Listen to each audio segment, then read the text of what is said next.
Nadia Crane had not planned to stay that night. She had only stopped at the roadside diner because her fuel gauge had dipped into the red, and the next town was still 40 miles away. The place was called Lou's, and it sat at the edge of a two-lane highway, like something forgotten by everyone, except the people who needed it most. The parking lot was half gravel, half cracked asphalt, and the neon sign buzzed and flickered in the cool evening air. She pulled her car in next to a line of motorcycles and thought nothing of it. Inside, the diner smelled like black coffee and fried onions. A ceiling fan turned slowly overhead. A woman behind the counter named Lou, who was, in fact, a real person, stout and silver-haired and completely unbothered by everything, poured Nadia a cup of coffee without being asked and slid a laminated menu across the counter. Nadia thanked her and opened the menu, though she was not really reading it. Her mind was on the long drive back home to Cedar Falls, on the apartment she had left in a hurry, on the argument that had sent her driving with no destination in mind. She was 27 years old. She worked as a paramedic with the county emergency service, and she had spent the last 3 years watching people hold themselves together in the worst moments of their lives. She had learned to stay calm when everything around her was falling apart. She had also learned, slowly and painfully, that staying calm could become a habit so deep that you stopped feeling things properly, that you could carry too much inside and not notice until one ordinary evening, standing in a kitchen, you snapped over something small and suddenly could not stop crying. That was what had happened. Not a disaster, just the weight of too many long shifts, too many nights alone, and a relationship that had ended 6 months ago, and which she was still pretending she had moved on from. She had gotten in the car. She had driven south with no plan. She had ended up at Lou's diner with an empty tank and a cup of coffee she had not touched yet. She became aware of him the way you become aware of weather, gradually, and then all at once. He was sitting at the far end of the counter, 2 stools away, and he had been there before she arrived. She had not noticed him at first because he was not the kind of man who made noise to get attention. He was tall, even sitting down, with broad shoulders and dark hair that was slightly too long, pushed back from his face with no particular care. He wore a plain dark jacket, no logos, no patches, though she would later learn that meant something specific. His hands were wrapped around a coffee mug, and he was staring at the surface of the counter, like he was having a conversation with it. What drew her attention was not his appearance. It was the stillness. Everyone else in the diner was moving, shifting in their seats, glancing at phones, talking in low voices. He was completely still, like a man who had decided to stop fighting whatever it was he was carrying, and just let it sit with him for a while. She recognized that look. She had seen it in emergency rooms, in parking lots outside hospitals, in the faces of people who had just received news they did not know how to process. It was the look of someone who had not broken down yet, but was very close to the edge. Lou refilled his coffee without comment. He nodded. He still did not look up. Nadia told herself she was not going to say anything. She was not in the habit of speaking to strangers in diners at night. She was tired, she was in a low mood, and the last thing she needed was a complicated conversation with someone she would never see again. She said, "Long day?" She had not planned to say it. It came out the way things do sometimes, without permission. He looked up. His eyes were dark, almost black in the low light of the diner, and for a moment, he simply looked at her, as if he was deciding something. Then something in his expression shifted, just slightly, and he said, something like that. His voice was low, not soft exactly, more like it had been worn smooth by years of not wasting words. She said, "Me too." He looked at her for another second, then nodded, and looked back down at his coffee. It should have been the end of it. 2 strangers, 2 bad days, a shared moment of acknowledgement, and then silence. That was the natural shape of the interaction. She knew it. She expected it. He said, "You're not from around here." It was not a question. She glanced at him. "No. I was driving, and ran low on fuel. Stopped here." "Where were you driving to?" "Nowhere specific." He looked at her again. This time, there was something different in it, not suspicion, not interest exactly, but recognition. Like he understood the concept of driving nowhere specific in the middle of the night better than most people would. "Damien," he said. He extended his hand, still looking at her steadily. "Nadia," she said, and shook it. His grip was firm, without being forceful. They were quiet for a while after that. Lou appeared at the far end of the counter, and began wiping it down with a cloth, giving them the dignified indifference of someone who had seen many conversations begin in her diner over the years. Outside, the motorcycles sat in a quiet row in the parking lot, and the highway was empty in both directions. Nadia found herself talking. She was not sure why. Maybe it was the coffee, or the late hour, or the particular quality of the silence he seemed to create around himself. A silence that felt safe rather than cold. She told him she was a paramedic. She told him she had been driving because she needed to clear her head. She did not tell him about the argument, or the apartment, or the relationship, but she told him enough. He listened without interrupting. He did not offer advice. He did not try to fix anything or minimize what she had said. He just listened, and when she had finished, he was quiet for a moment and then said, "Sounds like you've been taking care of everyone else for a long time." She blinked. "That's the job. That's not what I meant." She looked at him. He was not looking at her with pity. She would have closed down immediately if he had been. He was looking at her with a kind of honest clarity, like someone who knew the difference between a job and a habit and a way of hiding. "No," she said, after a moment. "I suppose it's not just the job." He nodded and looked back at his coffee. They talked for another hour. She learned very little about him that evening in terms of hard facts, and yet she felt, by the end of it, that she understood something true about him. He was a man who had chosen a specific life and who lived inside it fully, without apology and without drama. He was serious, in a way that was not grim. Serious in the way that people are when they have learned that life does not reward carelessness, but who have also learned to find things worth caring about. He did not tell her that night what he did. He did not tell her about the Iron Wolves, or the territory they held, or the responsibilities he carried, or the complicated and dangerous world that existed just beneath the surface of the ordinary county roads she had been driving on. She would learn all of that later. That first night, he was just Damien, a man at a diner counter with tired eyes and a stillness that felt like bedrock. Lou announced she was closing up. Nadia looked at her phone and could not believe it was past midnight. She paid for her coffee and a slice of pie she had ordered at some point without fully noticing. Damien paid for his. They walked out together into the cool night air. In the parking lot, she looked at the row of motorcycles. He walked toward them, unhurried, and stopped beside a dark one at the end of the row. She said, "Those are yours? All of them?" He glanced back at the other motorcycles. "The men I ride with. They've been waiting inside the back room." She realized then that she had not seen the other men at all, which meant they had been in the back of the diner the entire time she had been there, and that Damien had been sitting at the counter alone, separate from them, which meant he had needed space from them as much as she had needed space from her own life. She said, "Where are you headed?" "Back toward Harlan County," he said. "You?" "I need to get fuel first." "There's an all-night station about 2 miles east," he said. He said it without any tone, no offer attached, no angle, just information. She appreciated it. "Thank you," she said. She was about to say goodnight when he said, quietly, "Drive carefully, Nadia." The way he said her name was not remarkable. He did not use it to be charming. He said it the way someone says a name when they actually want to remember it. She drove to the fuel station. She filled her tank. She sat in her car for a few minutes afterward with the engine running, not entirely sure what had just happened. She was not the kind of woman who was easily moved by a single conversation with a stranger.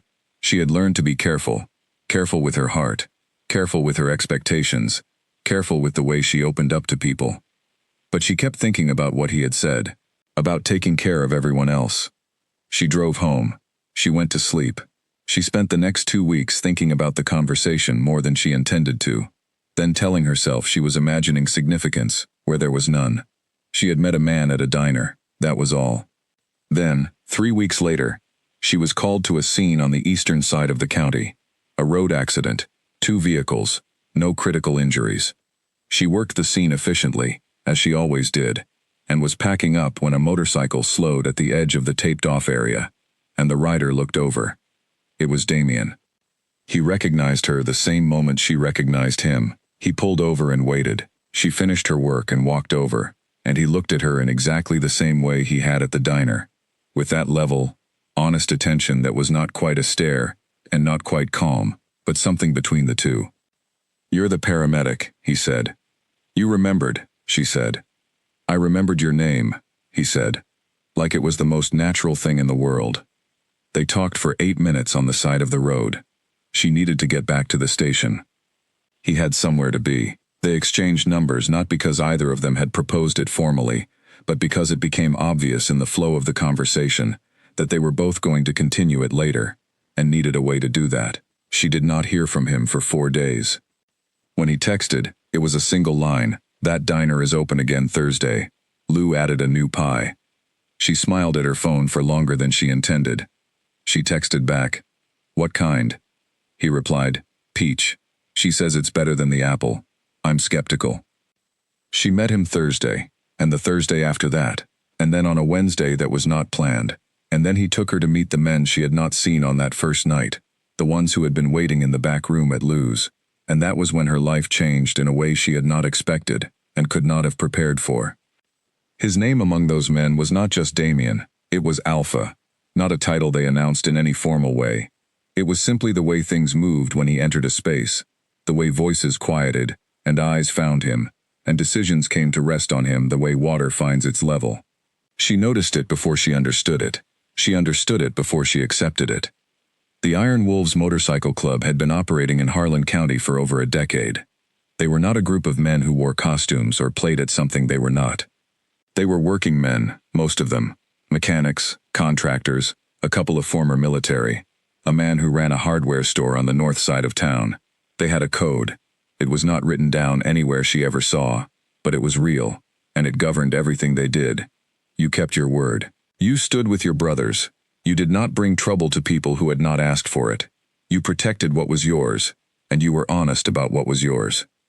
Nadia had grown up in a town where people pretended to have codes like that, but mostly did not.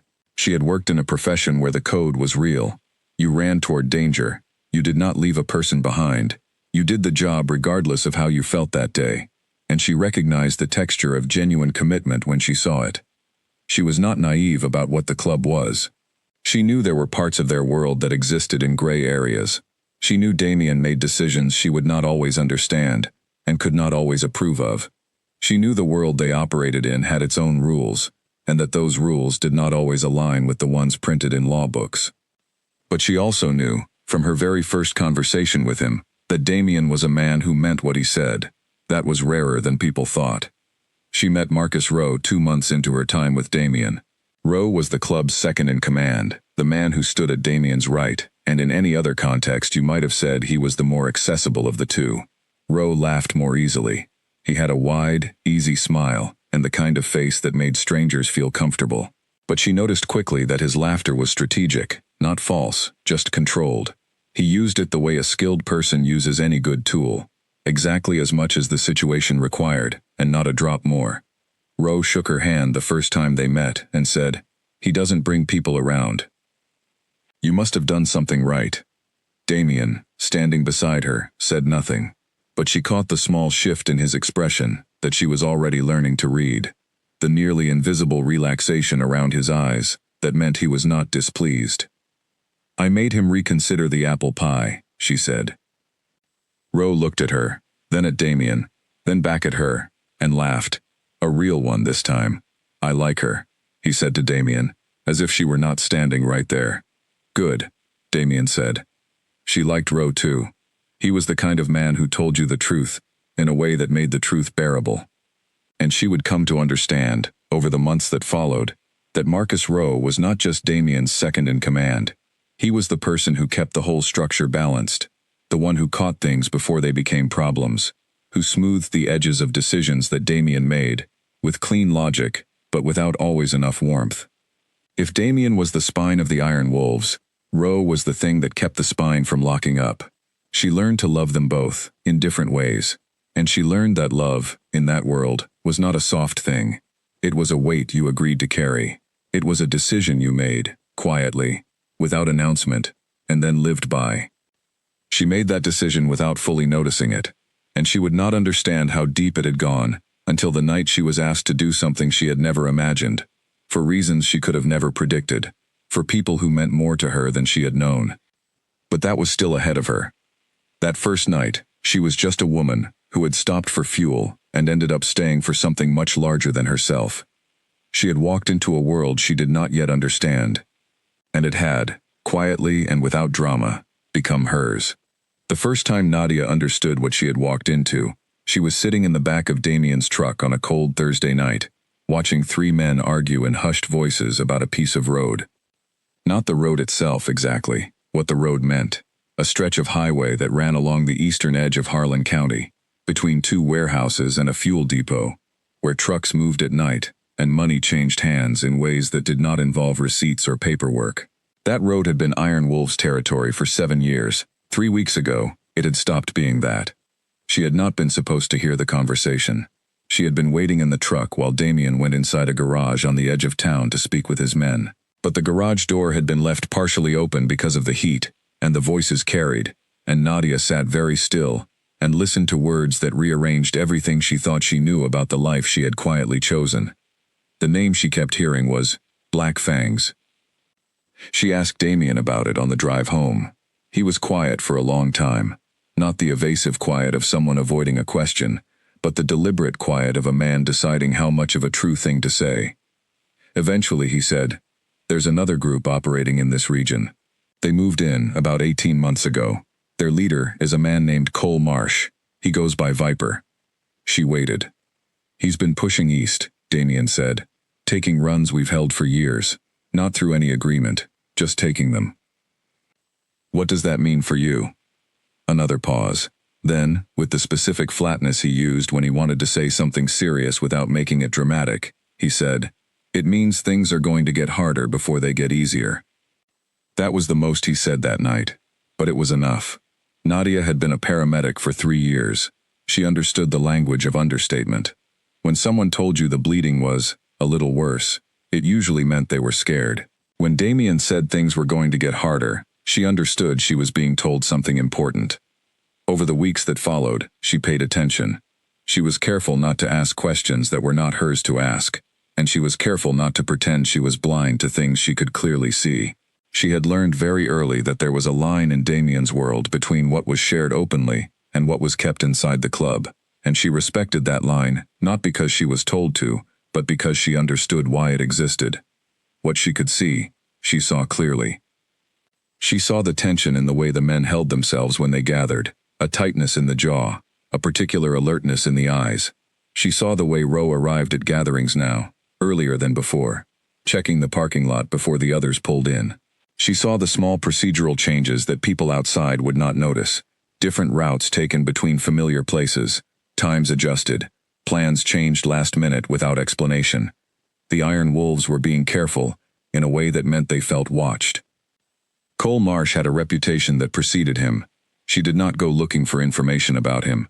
She did not search his name or dig through any sources. But in a world where men talked among themselves, things filtered through. She learned that he had come from a larger organization up north, one that had broken apart over a leadership dispute 3 years ago. He had taken a portion of those men with him and moved south, establishing the Black Fangs as a new entity, with old grievances and nothing to lose. He was known for 2 things, patience and pressure. He did not move fast, he moved consistently, and he did not stop. His method, from what she could piece together, was not about direct confrontation, it was about erosion. He would take a small thing, a route, an agreement, an introduction, and hold it, and wait to see what the response was. If the response was nothing, he took the next small thing. Over time, the small things added up to something large, and by the time the other side understood what had happened, a great deal of ground had already been lost.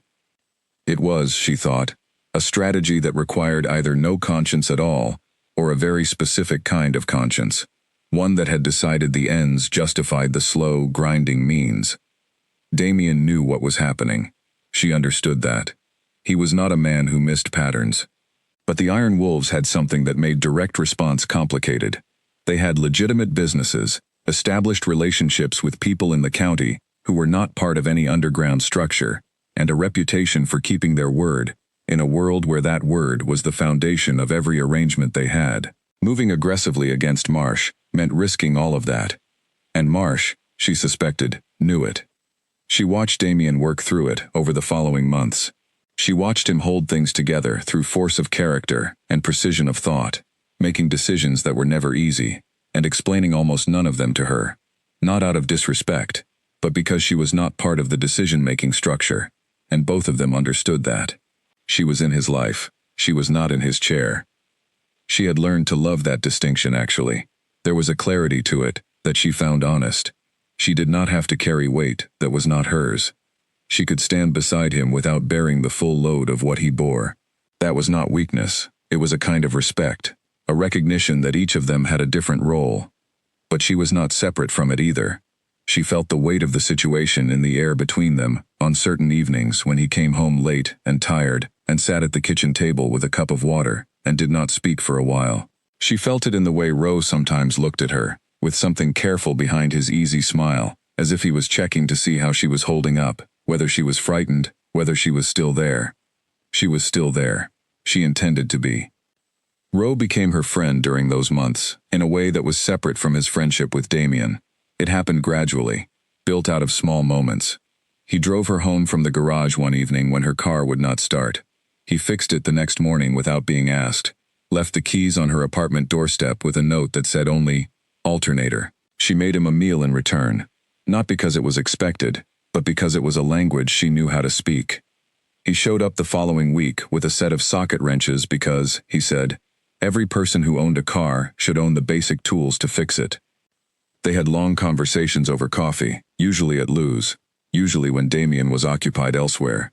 She asked him questions she could not ask Damien, not because Damien would have refused to answer, but because some questions were easier when they were not pointed directly at the person they concerned.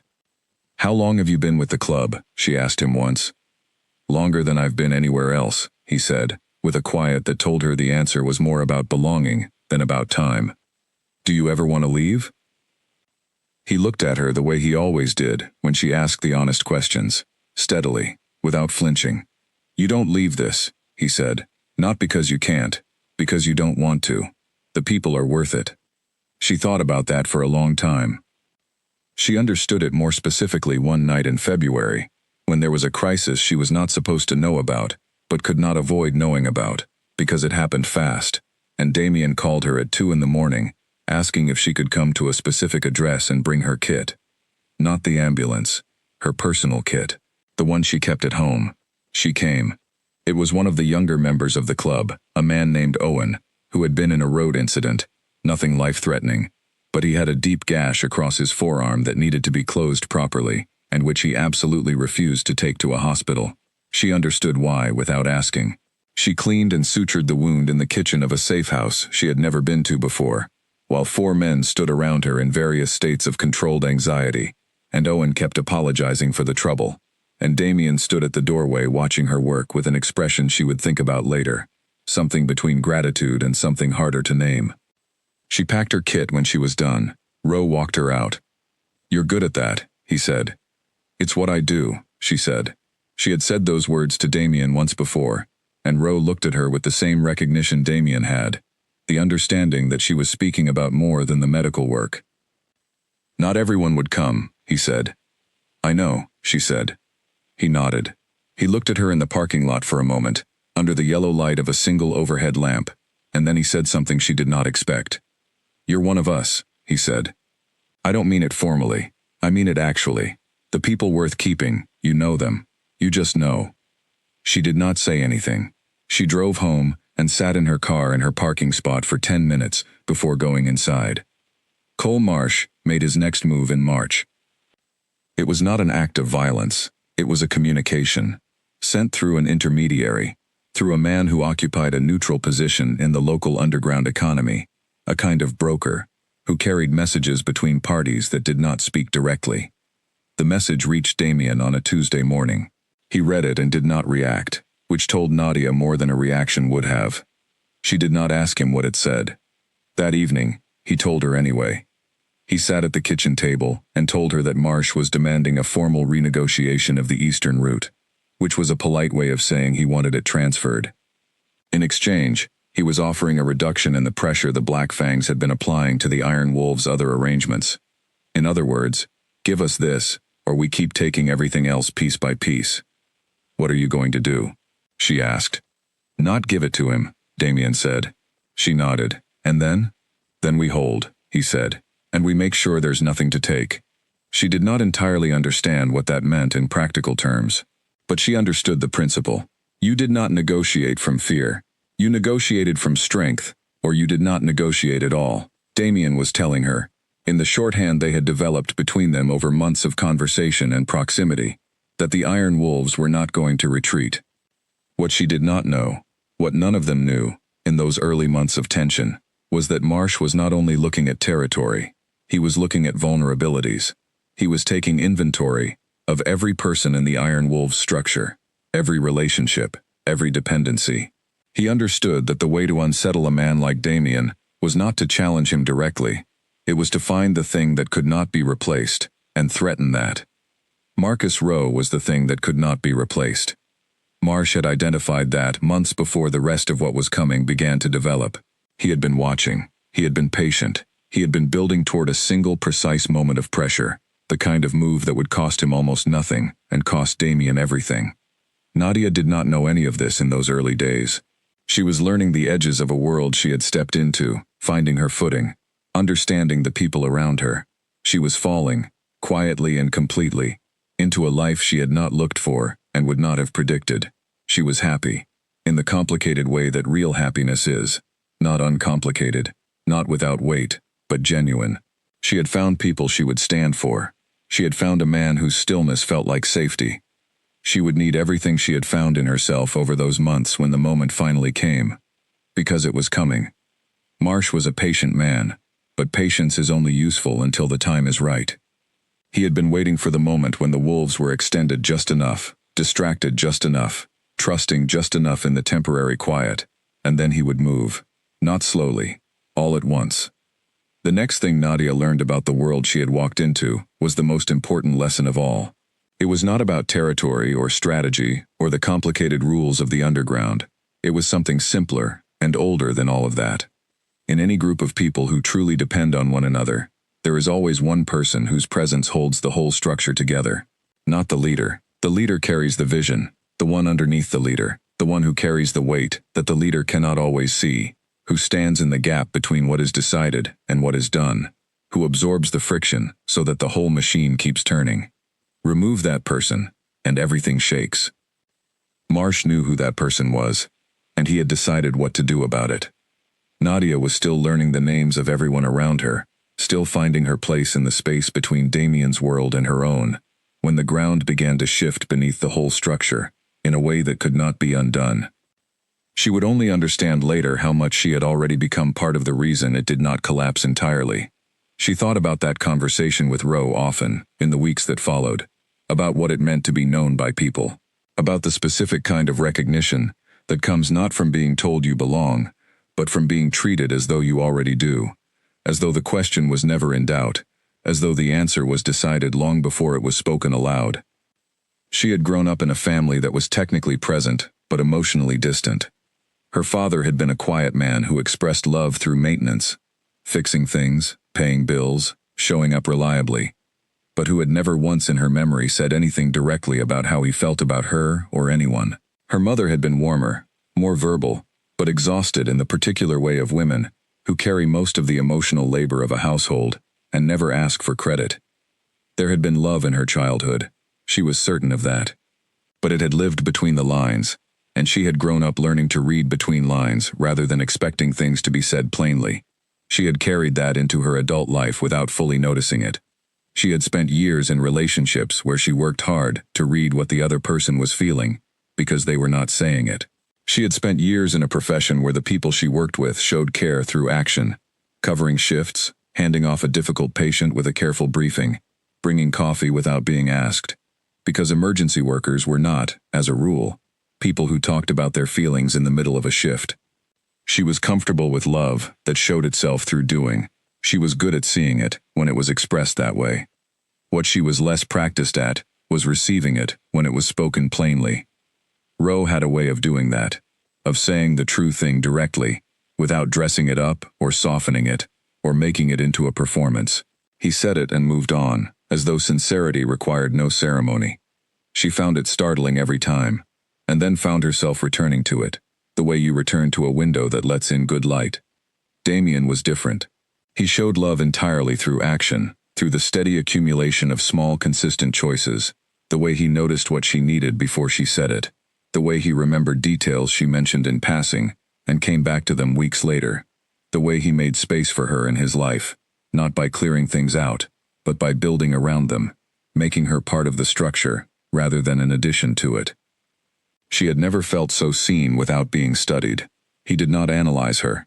He simply paid attention, and the attention was so thorough and so quiet that it had taken her a long time to understand that she had never experienced anything like it before. She was thinking about all of this, about Damien, about Ro, about the strange and particular shape of the life she had found herself inside. On the morning she drove past the eastern route for the first time, and saw that the old loading sign at the warehouse entrance had been replaced. The new one was generic, no marking, but on the gatepost, where no sign should have been, someone had hung a small emblem, dark leather, roughly shaped, a fang. It was there for anyone who knew what to look for, and gone by the afternoon, when she drove back the same way. She said nothing to Damien that night, but she did not sleep easily, and in the dark, she lay looking at the ceiling, and understood that the line between tension and actual danger was narrower than it had been even a week before. Marsh was not just sending messages anymore. He was marking things, and the things he was marking were not abstract. They were real places, real routes, real pieces of Damien's world. The Iron Wolves were not going to step back. She knew that. She had always known that. Damien had told her, quietly and without drama, what his position was. But knowing a person's position and feeling the weight of what that position costs are two entirely different things. And that night, Nadia felt the weight of it settle in her chest and stay there. She reached over in the dark and found his hand. He was awake. He always was, lately. He did not say anything.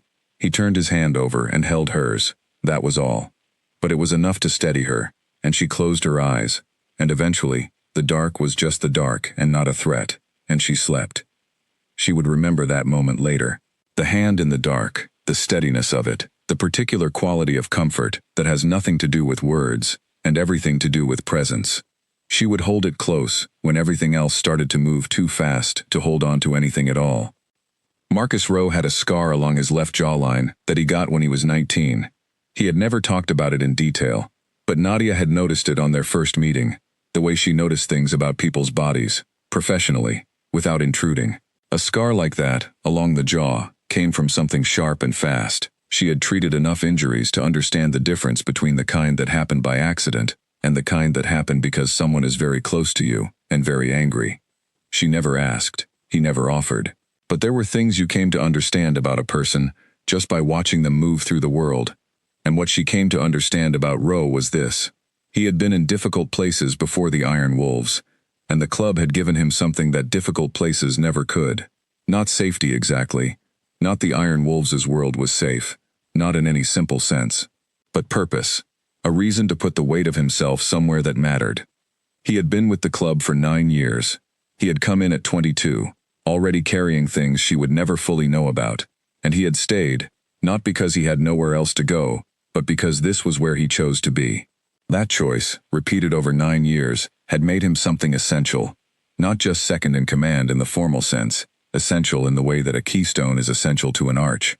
Remove it, and the whole thing falls inward. Nadia understood this about him before she understood the specific danger that was coming for him. She understood it the way she understood the structural integrity of a human body, by paying attention to how the whole thing worked and where the load was concentrated. She had been inside the Iron Wolves world for 8 months when she saw it clearly for the first time, that Rowe was the one who held the space between the leader and the led. Damien made decisions. Rowe made those decisions land. When a younger member was angry about something, Rowe was the one who sat with him and found the particular tone, not soft, never dismissive, that turned anger into purpose. When there was a disagreement between two men about something that could escalate into a fracture, Rowe was the one in the room, before anyone else was, not mediating exactly, but redirecting. When Damien was stretched thin by the weight of strategy, the long view, the complicated negotiations, the external pressures, Rowe was the one managing the internal temperature, making sure the fire burned evenly and did not spike in a way that would consume something important. She watched him do this without being asked. She watched him do it without any sign that he noticed he was doing it. It was simply how he moved through the world. She found herself thinking, sometimes, that he was the most genuinely unselfish person she had ever met.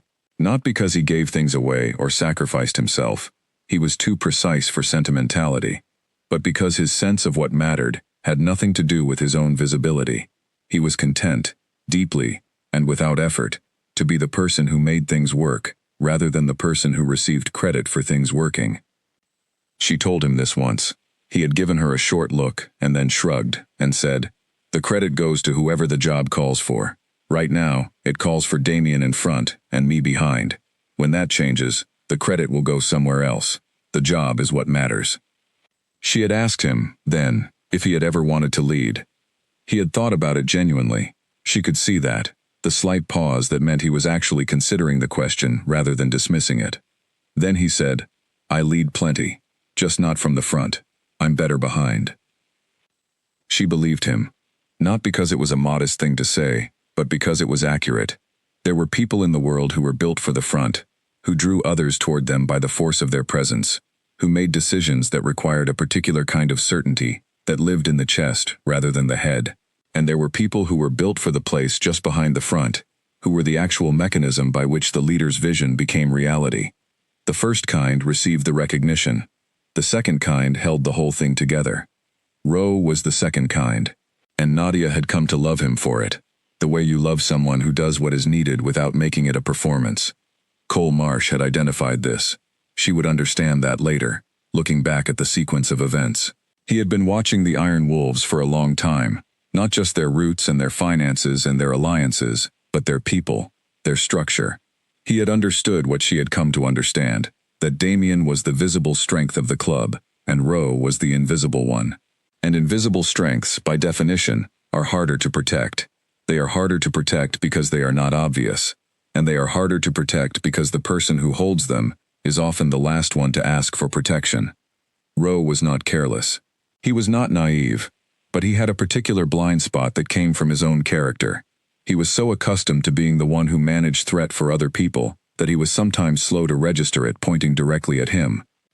The night of the ambush was in late April, which meant the evenings were still cool, and the light left the sky early. Roe had gone out alone, which was not unusual. He often made solo runs to handle particular logistics that did not require a group.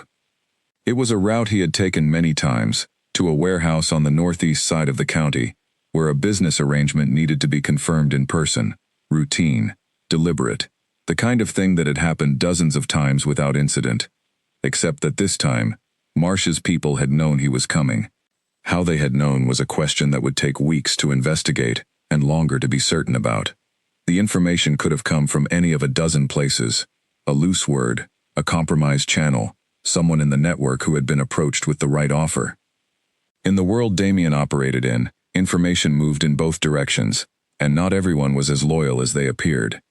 But the how, in those first hours after it happened, did not matter. What mattered was the fact. Roe had been on that road, and people had been waiting. He was not carrying anything that could be used as a formal justification for what was done to him. There was no provocation in the encounter, no argument, no exchange. The men waiting for him gave no warning, and no explanation. They had one purpose, and they carried it out.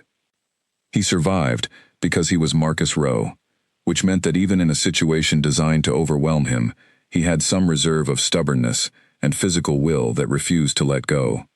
He managed to get back to his motorcycle, which was remarkable given his injuries, and he drove it 2 miles before he had to pull over. He made one call before he lost consciousness. The call was to Damien.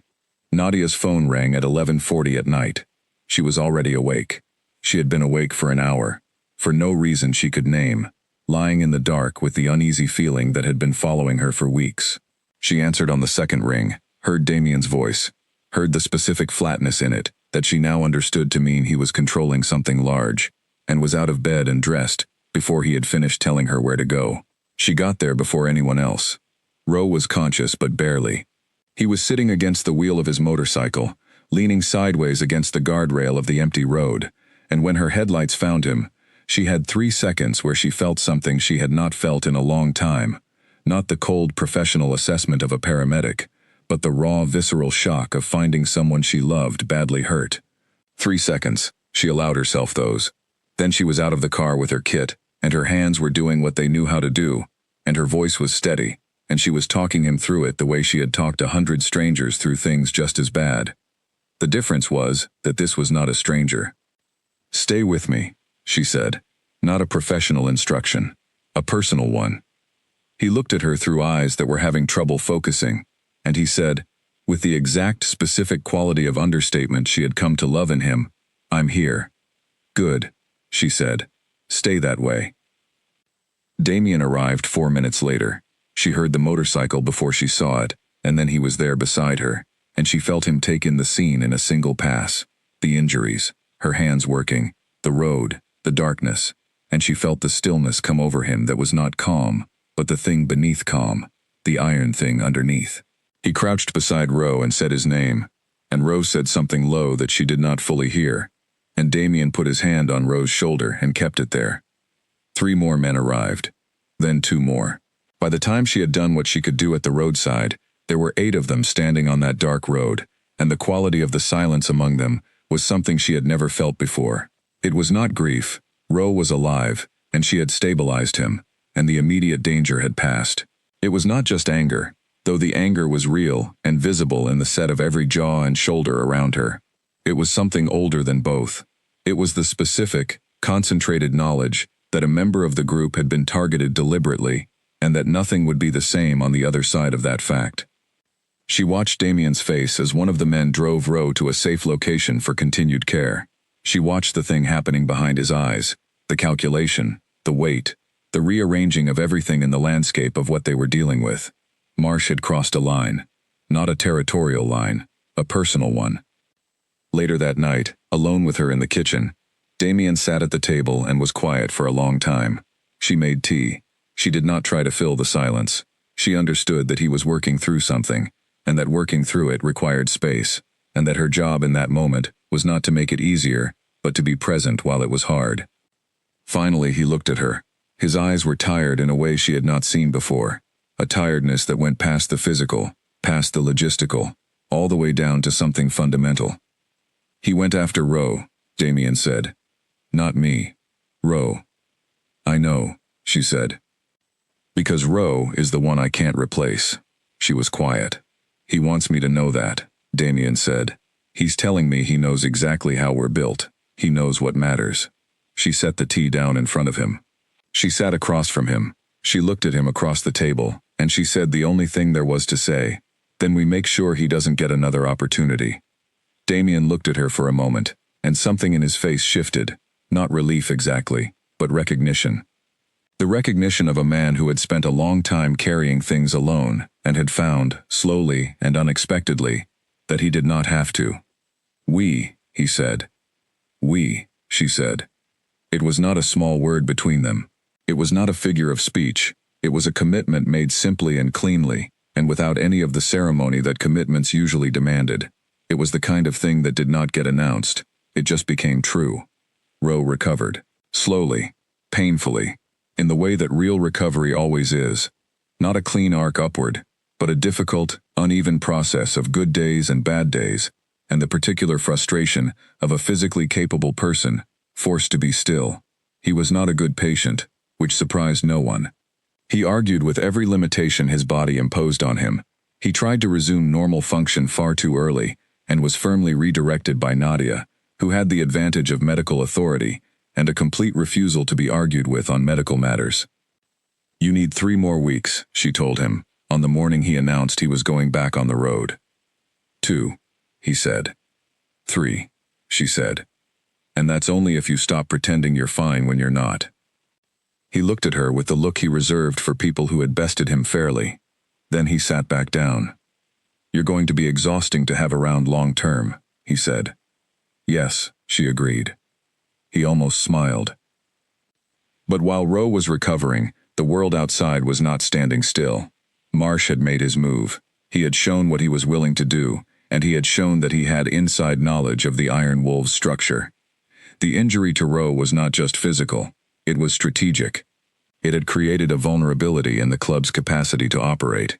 Ro's absence from active duty left gaps that could not simply be filled by rotating responsibility. He was not replaceable by committee. The things he did were things only he did, in the way only he could do them, and the other factions knew it. In the underground world of the county, news traveled fast. The word went out that Roe was down, and within 48 hours, 3 separate groups that had previously maintained a cautious neutrality in the dispute between the Iron Wolves and the Black Fangs had shifted position. Not openly, not with declarations, but in the small, readable ways that such shifts always happened. A meeting requested and then delayed without explanation. A previously agreed arrangement placed on hold. An intermediary who suddenly became unavailable. The wolves were circling, not Marsh's people, the others. The ones who had been watching to see who would come out of this stronger, who had been waiting for a sign of weakness before deciding where to place their loyalty. Damien read all of it in real time, from the kitchen table of his house, over 3 days of calls and coded messages and meetings that Nadia was not part of and did not ask to be. She ran her shifts, she checked on Roe, she came home to find Damien still at the table, and she brought him food he sometimes ate and coffee he always drank, and she did not add to the weight of what he was carrying. On the 3rd night, he looked up at her and said, "They're calling for a sit-down." She understood what that meant, a formal gathering of the relevant parties, neutral ground, observed protocol, the kind of meeting that existed in the underground world as a mechanism for resolving disputes before they became full confrontations, the kind of meeting that carried its own rules and its own risks. "When?" she asked. 2 weeks, he said. "Maybe less. They want it soon, while Roe is still down." The timing was not accidental. She understood that immediately, and she could see that Damien understood it too. A sit-down with a weakened club was not a negotiation. It was a reckoning, and what happened at that reckoning would determine whether everything Damien had built over 11 years in Harlan County survived the pressure that Marsh had designed specifically to break it. She sat down across from him. She looked at the man she had chosen, quietly and without announcement, almost a year ago, in a diner on the edge of a highway, and she felt something settle inside her. Not resignation, not fear, but the specific kind of clarity that comes when you understand what is being asked of you, and you are not going to look away from it. "Tell me what you need," she said. He looked at her for a long moment. Then he said something that surprised her.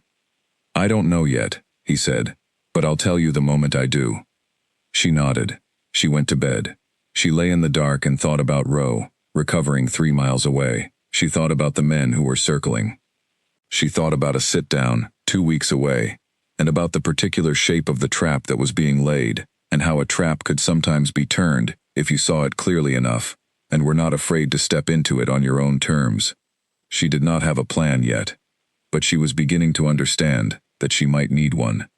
The sit-down demand came formally on a Wednesday, not through any message or phone call, through a man named Gerald Fitch, who was 61 years old, wore reading glasses on a chain around his neck, and had operated as a neutral broker in the county's underground economy for so long that he had outlasted 3 generations of the men who used his services. He drove a 12-year-old sedan and wore the same brown jacket in every season. He was not a powerful man in any direct sense. He held no territory. He enforced nothing. But he knew everyone, and more importantly, everyone trusted him to carry a message accurately, and without adding to it, which was rarer than any formal authority. He arrived at the garage on a Wednesday afternoon, while Nadia happened to be there, sitting with Roe on the far side of the workspace, while Roe grudgingly allowed her to check the wound on his side, still healing, still requiring attention, still 2.5 weeks away from being something he could ignore. She heard Damien's voice change tone when Fitch walked in, and she looked up from her work. Fitch did not look at her. He was not rude about it. It was not dismissiveness. It was professionalism. He was there to deliver something to a specific person, and he was going to do that without involving anyone who was not part of the delivery. He handed Damien a piece of paper. Damien read it. His face did not change, which meant it was important. Fitch said, 3 days. They want an answer in 3 days. Damien said, they'll have one. Fitch nodded, put his glasses back on his chain, and left. The garage was quiet for 5 seconds after the door closed. Roe, beside her, said carefully, "What does it say?" Damien set the paper on the worktop. He looked at it for a moment, as if deciding something. Then he looked at Nadia, and the look was direct, in a way that told her he had made a decision about what was shared and what was not, and that the decision was to include her. The council is calling a full neutral ground gathering, he said. Representatives from 6 groups. They want the sit-down public, not between 2 parties, but in front of all of them. He paused. They want it this way because Marsh proposed it this way. He wants witnesses. Witnesses to what? Rowe said. Witnesses to us negotiating from a weakened position, Damien said. He said it plainly, with no bitterness, just the specific neutrality of a man stating a fact he did not like but was not going to pretend was something else. Nadia understood the mechanics of it immediately. In a world where reputation was currency, the way you appeared in a public setting mattered enormously. A sit-down between 2 parties could be framed in many ways afterward. Both sides could say what they wanted about what had been decided and how, but a gathering with 6 groups present was different. Everything was witnessed. Everything was interpreted. A club that came to that table while its second-in-command was still recovering, while factions were already starting to shift their positions, would be seen as the weaker party regardless of what they said or how they said it. Marsh had designed it precisely. He wanted the Iron Wolves to walk into a room full of people who would read their posture and their presence, and draw conclusions. He wanted the sit-down to tell a story before a single word was spoken. He's not asking for a conversation, Nadia said. Damien looked at her. He's asking for a performance, she said. He wants you to stand in front of everyone and look like you've already lost something. Rowe was quiet beside her. She heard him shift, the careful movement of someone managing pain while trying to appear not to. Damien said, "Yes. And if you don't go?" "Not going is its own kind of answer," he said. "Not going tells the same story." She nodded. She understood. There was no version of this where the Iron Wolves could simply decline. The gathering had already been publicly called by the Neutral Council, which meant every group in the county's underground structure was watching to see who showed up and in what state. Walking in was a risk. Not walking in was a concession. The trap was complete. She put her instruments back in her kit. She was thinking. She had learned, in her time with Damien, that the best thinking happened in silence, without forcing it. You let the shape of a problem develop clearly, and then you walked around it and looked at it from different angles, and eventually you found the part that moved. She found it that evening, at home, standing at the kitchen window with a glass of water. She said it to Damien when he came in, an hour later. She said it simply, the way she said things when they mattered, without preamble. The story Marsh wants to tell is about your weakness. He wants witnesses to see the Iron Wolves in a compromised position, but the story only works if the compromise is visible. If you walk in looking exactly as strong as you always have, the story falls apart. Damien set his keys on the counter. He looked at her. He was listening, the specific kind of listening he gave her when she was saying something he had not fully considered, the kind where he went completely still. "Rowe can't be there," she continued. "His injury is real, and his absence at a gathering like this reads as a liability. Everyone will notice. Marsh will make sure they notice. He'll use the empty space where Rowe should be standing to tell the story he wants to tell." Silence. "So the question," she said, "is not whether you go. You have to go. The question is whether you can control what people see when you're there." "Rowe is not recovered enough," Damien said. "Not defensive, just accurate." "I know," she said. Another silence, longer this time. She watched him work through it. "If Rowe isn't there," he said slowly, "then whatever stands in that space has to hold." "It does," she agreed. "There's no one who holds that space the way he does," Damien said. "No," she said, "but there might be something that holds the attention instead." He looked at her. She said, "Marsh builds power through symbols. The collar he kept, the one he took from your man 4 years ago, the one he wore every day in public, that was never about the leather. It was about the statement. He was telling everyone who saw him that he had taken something from the Iron Wolves, and that the Iron Wolves had done nothing about it." "I know what the collar means," Damien said. His voice had gone very quiet. "If something happened to Marsh," she said carefully, "and someone at that gathering wore his collar, it would send its own message, not weakness. Something else." "Nothing has happened to Marsh," Damien said. "Not yet," she said, and then she stopped. because it was not her place to predict what happened in his world, and she had already said the essential thing. She let it sit. Damien was quiet for a long time. He moved to the window and stood there with his arms folded, looking out at the dark road. She waited. She had learned to wait. Finally he said, "You're not supposed to be calculating this kind of thing." "I know," she said. "It doesn't make you uncomfortable." She thought about that genuinely. She thought about the woman she had been 3 years ago, before any of this. Precise, careful, contained, full of rules about the world and her place in it. She thought about what she had learned since then, about the texture of real loyalty, and real danger, and real love, which was nothing like the version of those things she had been taught to expect. "I'm a paramedic," she said. "I live inside complicated situations. I know the difference between what should be done in theory and what keeps someone alive in practice." She looked at him. "I'm not comfortable with anything that hurts people unnecessarily, but I'm also not going to pretend I don't understand what's happening. And what's happening is that someone tried to take Ro away from you. I'm not comfortable with that either." He turned away from the window and looked at her with the particular intensity he rarely let show.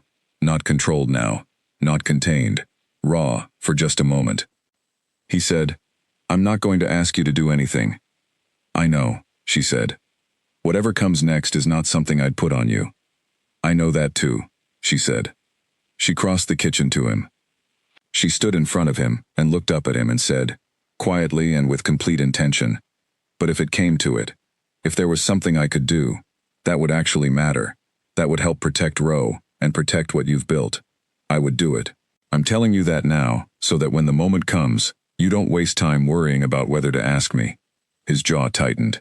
He looked at her for a long moment with something in his face she could not fully name, something that was not sentiment and not strategy, but lived between them like weather.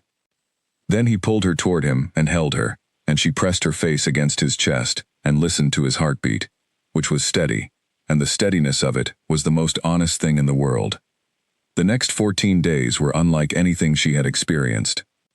Damien moved differently during those days.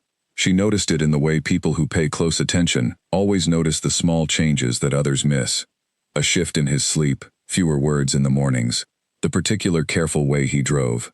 He was in deep planning mode, not just managing what was visible, but working several moves ahead, in the way he always did, except that now the stakes were higher than they had ever been, and the variables were more complicated, and the margin for error was smaller than she had ever seen it. She ran her shifts. She checked on Ro. She went to the grocery store and cooked meals and slept, and woke up, and did all the ordinary things that ordinary days require, and she held the evenings steady for Damien, in the only way she knew how.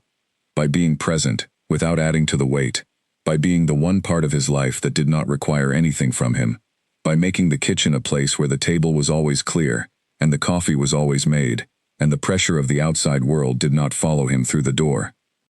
She understood that this was not a small thing. She had seen it in her work. The way a person's ability to function under extended stress depended enormously on whether they had somewhere to put it down for an hour, somewhere they did not have to perform competence. Damien was the most capable man she had ever met, and even he needed somewhere to be simply human. She was that place. She had chosen to be. She did not feel diminished by it. She felt the quiet, specific dignity of something that was genuinely needed. It was on the 12th day that the news came. She was at the hospital, finishing a transfer, when her phone buzzed with a message from a number she recognized as one of the men in Damien's group. It was 4 words.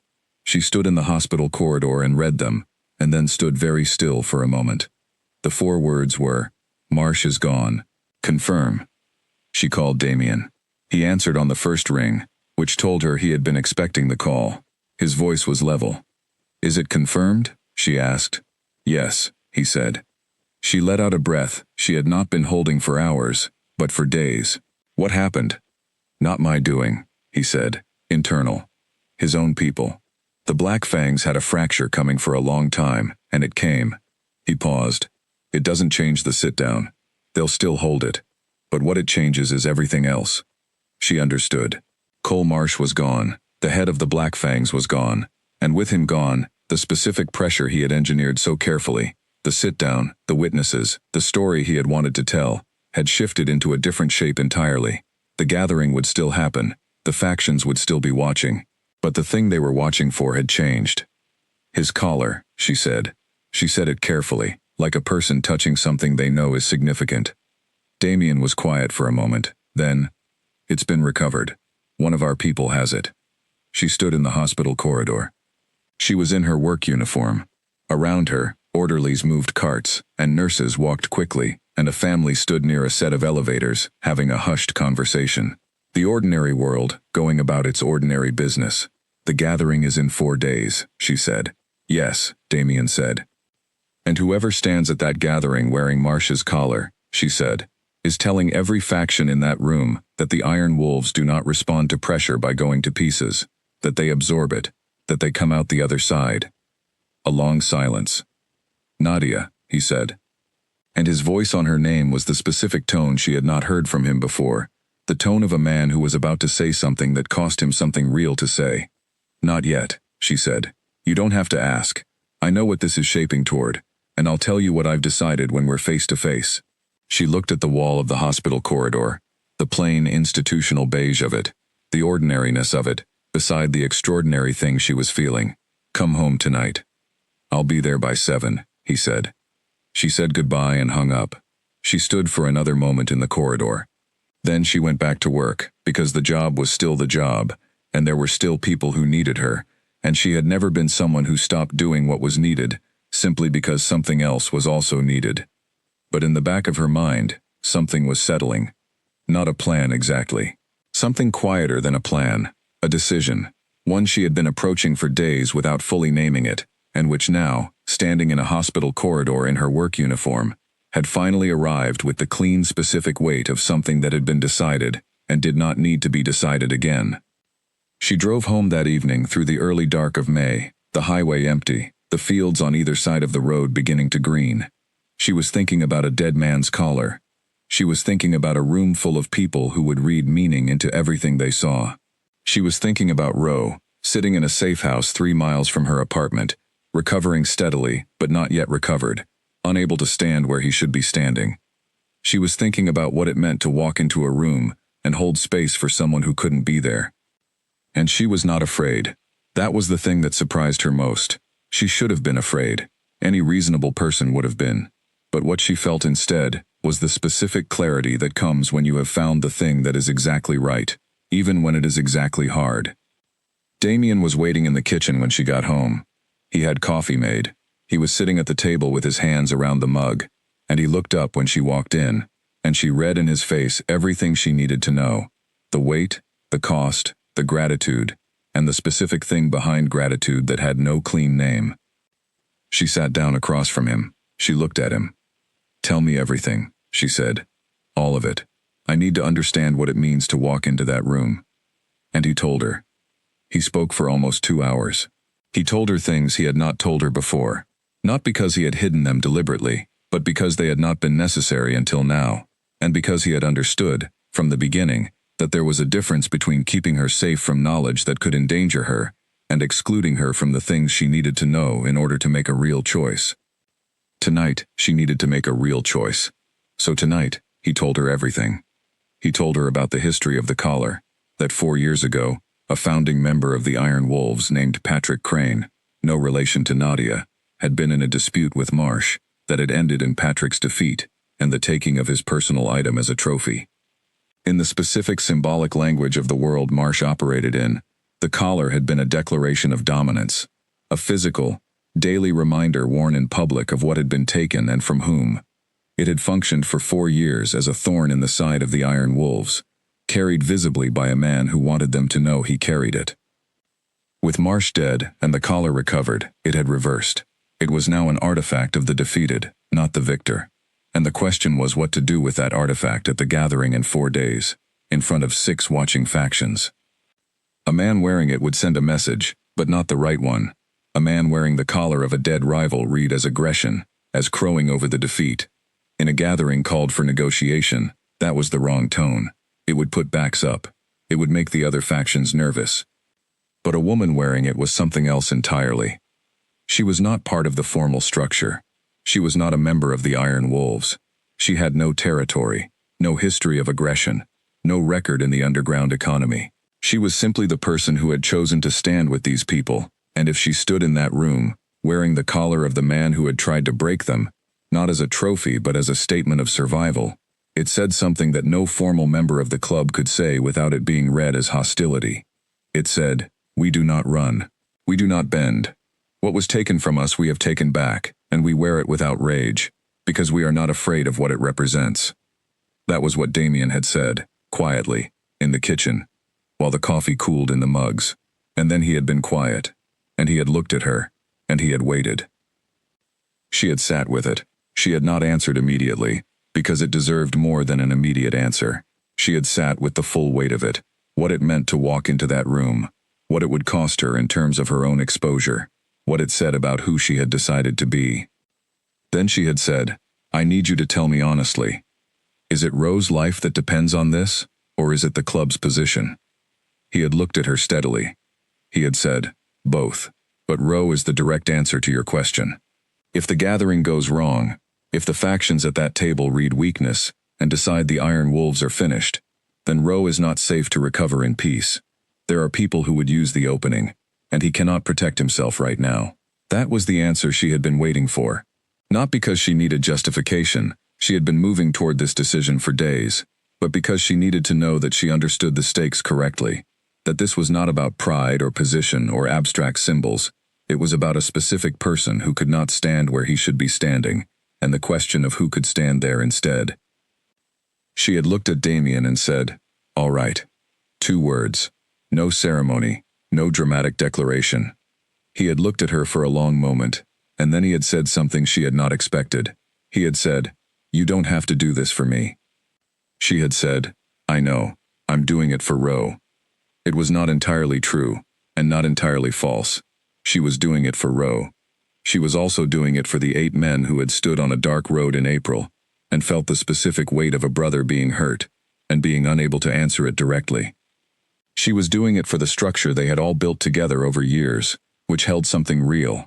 Not perfect, not clean, not something she could defend in every aspect, but real. She was doing it because she had decided, a long time ago without a formal announcement, that these people were hers, and you did not let your people face their worst moment without standing with them. She was also, if she was honest, doing it because of who she was, because she had spent her whole career running toward the thing other people ran from, because she had found, repeatedly and without exception, that the right thing to do and the terrifying thing to do were usually the same thing, and because she had stopped being afraid of that a long time ago. Damien had taken her hand across the table. He had held it for a moment. Then he had said quietly, "I will never forget this." She had said, "You better not." He had almost smiled. 4 days. She had 4 days to prepare for something she had never prepared for before. She spent one of those days at work, running calls, doing the job with the clear-eyed competence that was her professional self. She spent another day with Ro, not telling him what she had decided. That conversation would come, and it would be difficult, and she chose her moment for it carefully. She spent the evenings with Damien, learning the specific geography of the gathering, the building, the protocol, the people who would be there, what each faction was looking for, what the reading of the room would be at different moments, how the evening would proceed. She approached it the way she approached every complex situation she had been trained for, with information, with preparation, and with the understanding that when the moment came, she would have to trust herself to read it in real time, because no plan survived contact with a live situation without needing adjustment. She was not naive about what she was doing. She knew it was not without risk. She knew that walking into that room was not a small thing, and that what happened there would follow her in ways she could not fully predict. She had thought about all of it, clearly and honestly, and she had made her choice with full knowledge of the cost. On the 3rd day, she told Ro. He was sitting in the recovery room of the safe house, which had been outfitted with everything he needed to heal without going to a hospital. He was looking better than he had a week ago, color back in his face, moving with less deliberate care, the particular stubbornness back in his expression that meant he was himself again. She sat down across from him. She told him plainly and directly what had been decided and what she intended to do. He was quiet for a long time. Then he said, "You're not a member of this club." "No," she said. "You don't owe this to anyone." "No," she said again. He looked at her. His jaw moved once, and then he looked away, and she understood that he was doing the thing men like him did when something hit them harder than they wanted to show. The deliberate sideways look, the control of the moment. He said, after a pause, "Nadia." "Yes?" He looked back at her. His voice was steady, but his eyes were not. "Quite. Thank you," he said. It was the simplest thing. It was the truest thing. She nodded, once, and did not make it into anything more than it was. They sat in the quiet room together for a while, and outside the window, the afternoon light moved across the floor, and somewhere in the county, a man they did not know was preparing a gathering that would either hold something together or watch it fall apart. She was ready. She had decided. The rest was the doing of it, and the doing was still 4 days away, now 3, now 2. Tomorrow, she would stand in front of a room full of strangers, wearing the collar of a dead man, and she would stand there the way she stood at every scene that asked too much of her. Steady, clear-eyed, and completely present. She had never been more herself than in the moments when everything was hardest. She had never been more sure of who she was. Tomorrow, she would find out if that was enough. Cole Marsh had not been a subtle man about most things, but the collar was his one piece of theater. He had worn it daily, everywhere that mattered. At the few public adjacent gatherings his world occasionally intersected with, at meetings with intermediaries, at the informal checkpoints where the underground economy did business. It was a dark leather band, wide and plain, with a single engraved line along the front face that read, in small careful letters, a phrase in a language Nadia did not speak. She would later learn it translated to something that meant, the taking. It was not decorative. It was declarative. He had wanted everyone who saw it to know that it represented something claimed. She held it in her hands for the first time 3 days before the gathering. Damien had given it to her quietly, on a Tuesday evening. She sat at the kitchen table and turned it over in her hands and felt the weight of it. Not heavy, physically, about what you would expect of a strip of worked leather, but heavy in the way that objects carrying years of meaning become heavy. She looked at the engraving and did not try to translate it, because the language it was in was not important. What was important was what it had meant in the room and to the people who had watched it worn. A trophy taken from the defeated, a daily statement of dominance, carried by the man who believed he was winning. She turned it over again. She thought about Patrick Crane, no connection to her name, simply a coincidence of consonants, who had been a founding member of the Iron Wolves, who had built something alongside Damien in the early years, and from whom this piece had been taken in the specific humiliating way that such takings happened, not in secret, but in front of people, in the kind of moment that was designed to linger, that was designed to say to every witness, every time they remembered it, that the man who lost had been unable to hold what was his. Patrick had left the county a year later. She had not pressed Damien for details, but she understood the shape of it. Some injuries healed. Others became the reason a person could no longer look at a place. She set the collar on the table. She looked at it for a while. Then she looked up at Damien, who was standing at the counter, watching her. "Tell me again about Patrick," she said. He came and sat across from her.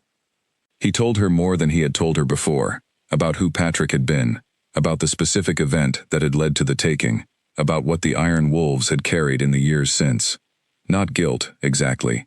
It had not been something Damien could have prevented, and he was too honest with himself to manufacture guilt where it didn't belong. But a weight. The weight of watching something happen to a person you stood with, and not being able to undo it, and having the evidence of it worn in your face every time you moved through the world. Marsh also moved through. He wore it to the neutral ground meeting 3 years ago, Damien said. The one where we negotiated the eastern route. He walked in with it, and he made sure everyone saw it. It was the first thing people looked at, and it set the entire frame for that meeting. We were negotiating from a position he had pre-established as inferior. Everything that came after that happened inside that frame. That's why he kept it, she said. It was a tool, Damien said, not just a symbol, a functional tool. It told the story of who was stronger before anyone opened their mouth. She nodded. She looked at the collar on the table between them. So if someone at this gathering is wearing it, she said, and that person is not a member of the Black Fangs, and not a member of the Iron Wolves, not a party to any of what it represents directly, what does it say? Damien was quiet for a moment. Then, it says that the thing it represented is finished. It says it was taken back and then given to someone who had nothing to prove, which is the specific kind of confidence that cannot be performed. You can perform strength. You can't perform the absence of a need to prove yourself. She understood that. She had seen it in emergency medicine. The difference between a doctor who needed to demonstrate control and a doctor who simply had it. The second kind did not announce themselves. They just did the work, and the work announced them. "I need to know everything about the gathering," she said. "Not the broad strokes, the specific shape of the room, the order of things, what people will be watching at each moment. I need to understand it the way I understand a scene before I work it." Damien spent the next hour and a half walking her through it. She listened with the specific kind of attention she used at briefings before complex calls. Not passive attention, but active, ordering, filing. She built a mental map of the warehouse space. She understood the layout, a large central area, folding tables arranged in a rough square, the faction representatives seated on the perimeter, intermediaries, and the neutral council occupying the inner positions. No formal hierarchy of seating, but clear understandings about where each group placed themselves and what those positions communicated. She understood the order of proceedings, an opening statement from the neutral council, then a rotation of faction representatives offering their positions, then a period of direct exchange, then a final consensus statement that the council would read and all parties would either accept or refuse. She understood the specific moment that mattered most, the arrival. The minutes before the formal proceedings began, when people were settling into their positions and reading the room, and forming the judgments that would color everything that came after. The arrival was when the frame was set. Marsh had understood this. He had walked into the last gathering wearing the collar, and he had set the frame before a word was spoken. She needed to walk in and reset it. She asked about the other factions. He told her what he could, about each group, about their current positions, about what they were looking for from the gathering. Some of them were in genuine uncertainty about which direction to move. They had been pressured by Marsh's people, and were watching to see if the Iron Wolves were a viable anchor for the future, or a sinking structure. Some of them had already started drifting toward the space left by Marsh's sudden absence, looking to fill the vacuum.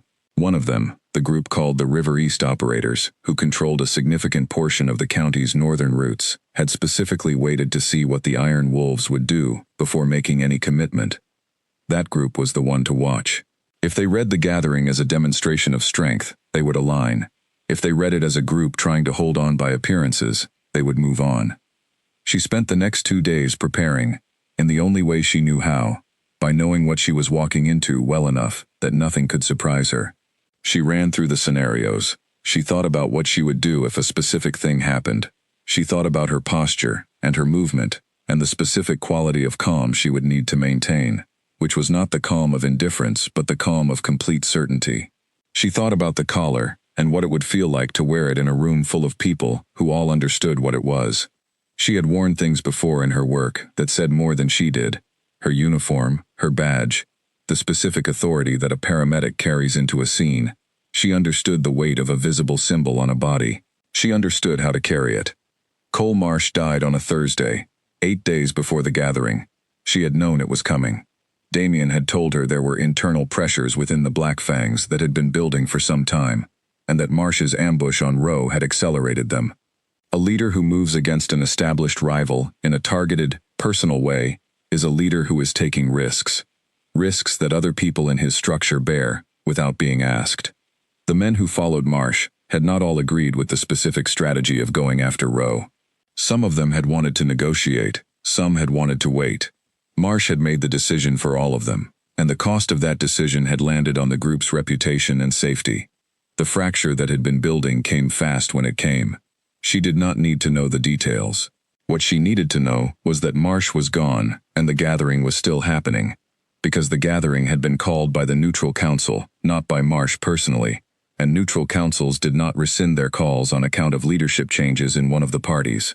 If anything, the absence of the man who had instigated much of the recent instability made the gathering more necessary, not less. The factions needed to establish new understandings, new arrangements, a new shape for the territory and the relationships within it. Into that space, the Iron Wolves would walk. The night before the gathering, she did not sleep well, not from fear. She had examined the fear and found that it was smaller than it should have been, smaller than the situation seemed to warrant, and that had told her something about where she had arrived inside herself. She was not sleeping well because of something closer to anticipation, the specific wakefulness of a person who is about to do something that matters and knows it.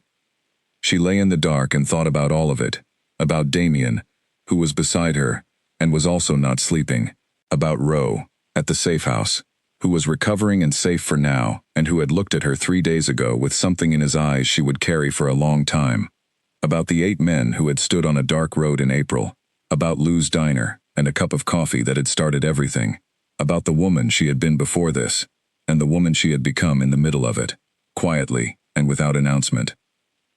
She thought about her work, about the 1,000 calls she had run, the 1,000 moments of walking into something terrible and doing what needed to be done anyway, the specific accumulation of experience that had given her a bedrock she had not known was there until she needed it. She thought about the collar, which was in the pocket of the jacket she had hung by the door. At around 3 in the morning, Damien spoke in the dark. He said, "Are you all right?" She said, "Yes." He said, "You can still change your mind." She said, "I know." He did not say anything else. He found her hand in the dark and held it. The room was quiet. Outside, the road was empty, and the fields were still, and the night was just the night. She lay there and let herself feel all of it, without pulling back from any of it. The weight, the clarity, the particular quiet satisfaction of a decision that had been made freely and completely. She felt it, and she did not run from it, and she did not try to reduce it into something manageable. She let it be exactly what it was.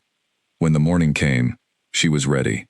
She stood at the mirror and she dressed carefully, not formally, but with intention.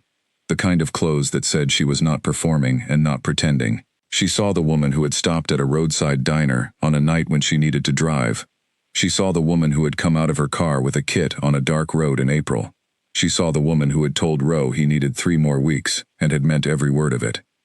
She reached into the jacket pocket and took out the collar. She looked at it one more time.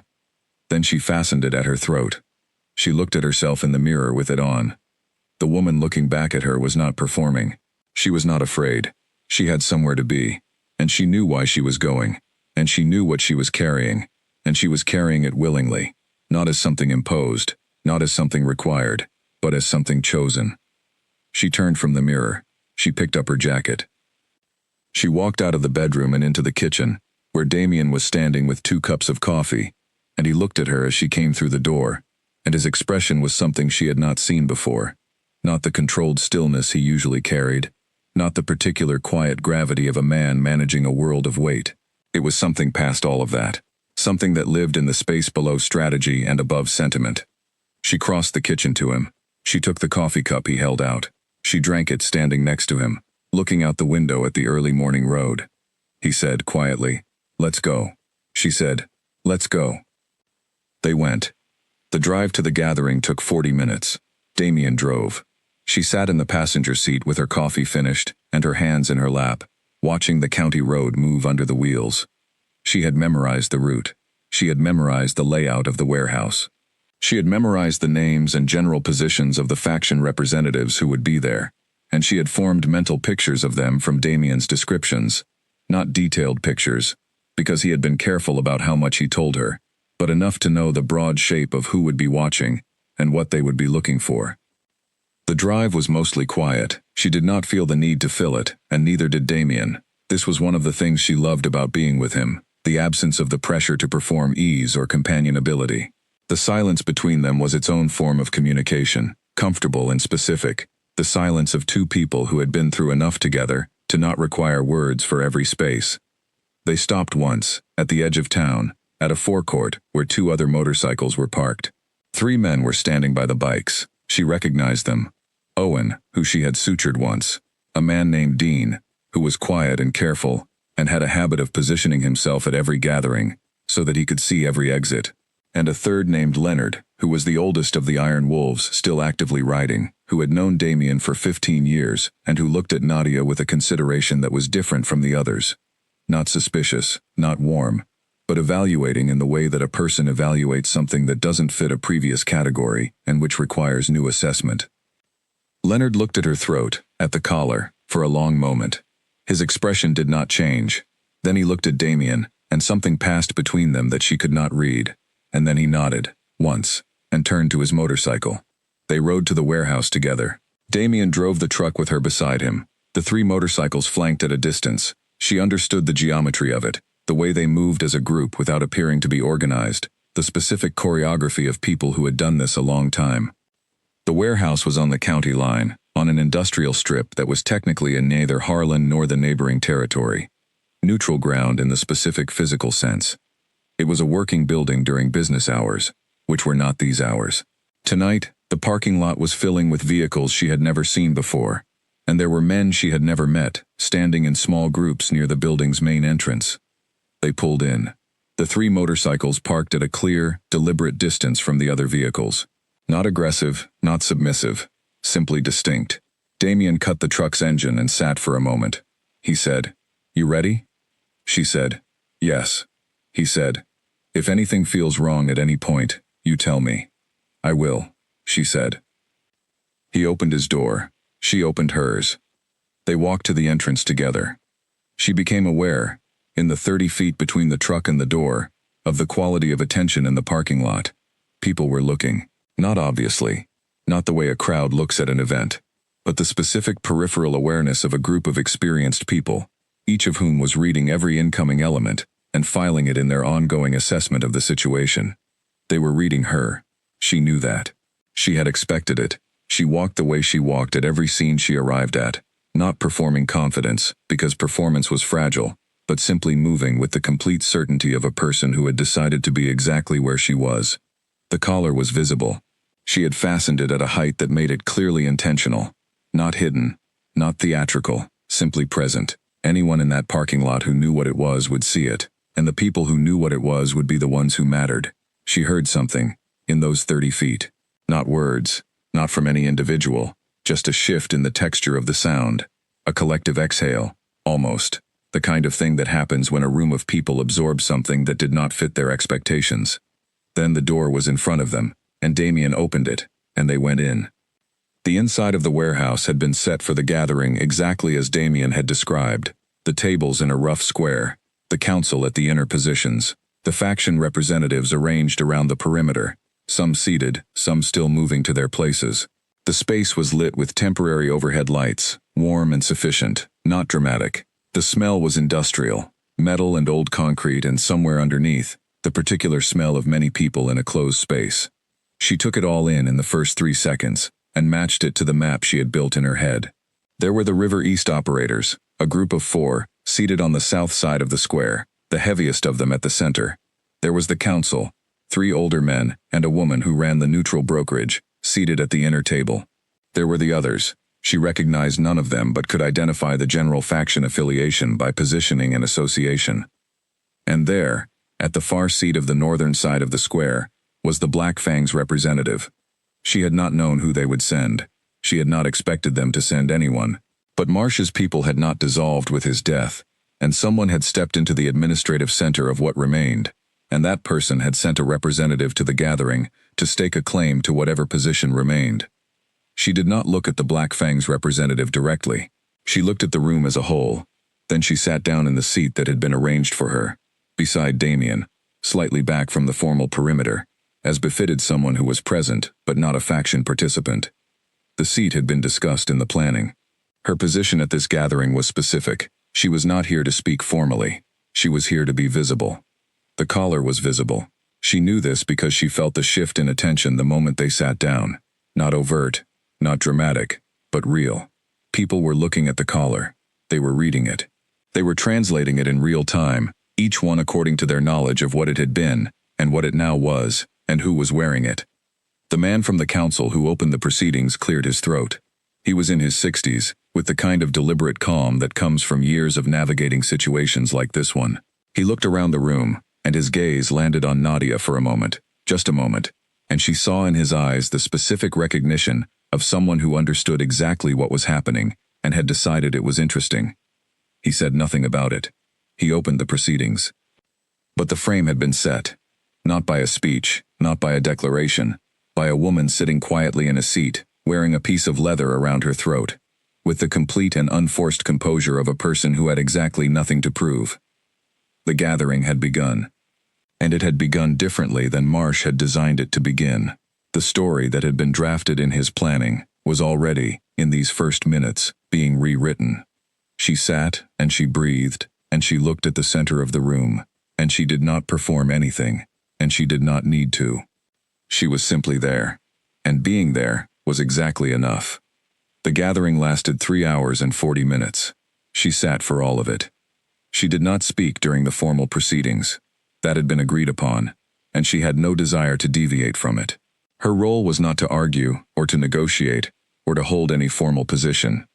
Her role was to be present in a room where presence carried meaning, and she fulfilled that role with the kind of completeness that only comes from understanding exactly what you are doing and why.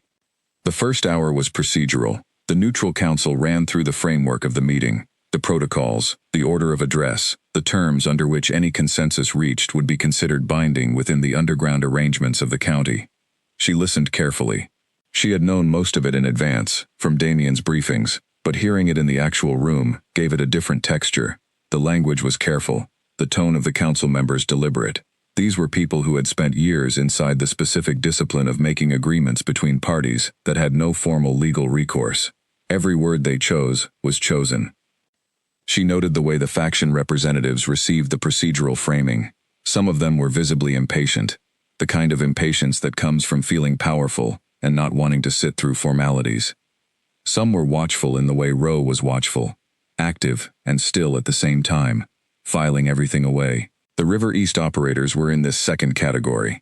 The heaviest man at the center of their group, who she understood to be their principal representative, barely moved during the procedural hour, but his eyes did, steadily, methodically, person to person, reading each face in the room. His eyes came to her 3 times in the first hour. The first time, they passed over her and moved on. The second time, they paused for a beat longer. The third time, they stopped. He was looking at the collar. She knew it. She did not react. She held her posture and her gaze, and she did not look back at him directly, because direct engagement was not the right move at this moment, not from where she sat, not in this structure of proceedings. She simply existed in his field of vision, with the specific quality of calm that she had been practicing for 4 days, without thinking of it as practice. He looked away. She noticed that when he looked away, he said something, quietly, to the man on his left. The man on his left glanced at her, and then back at the center of the room. She did not know what had been said. She did not need to. The second hour was when the faction representatives gave their positions. Each group had time, a structured amount, enforced by the council's timekeeping, to state what they were looking for from the gathering, what they needed in terms of arrangement and acknowledgement, and what they were prepared to offer in return. Damien spoke during this portion.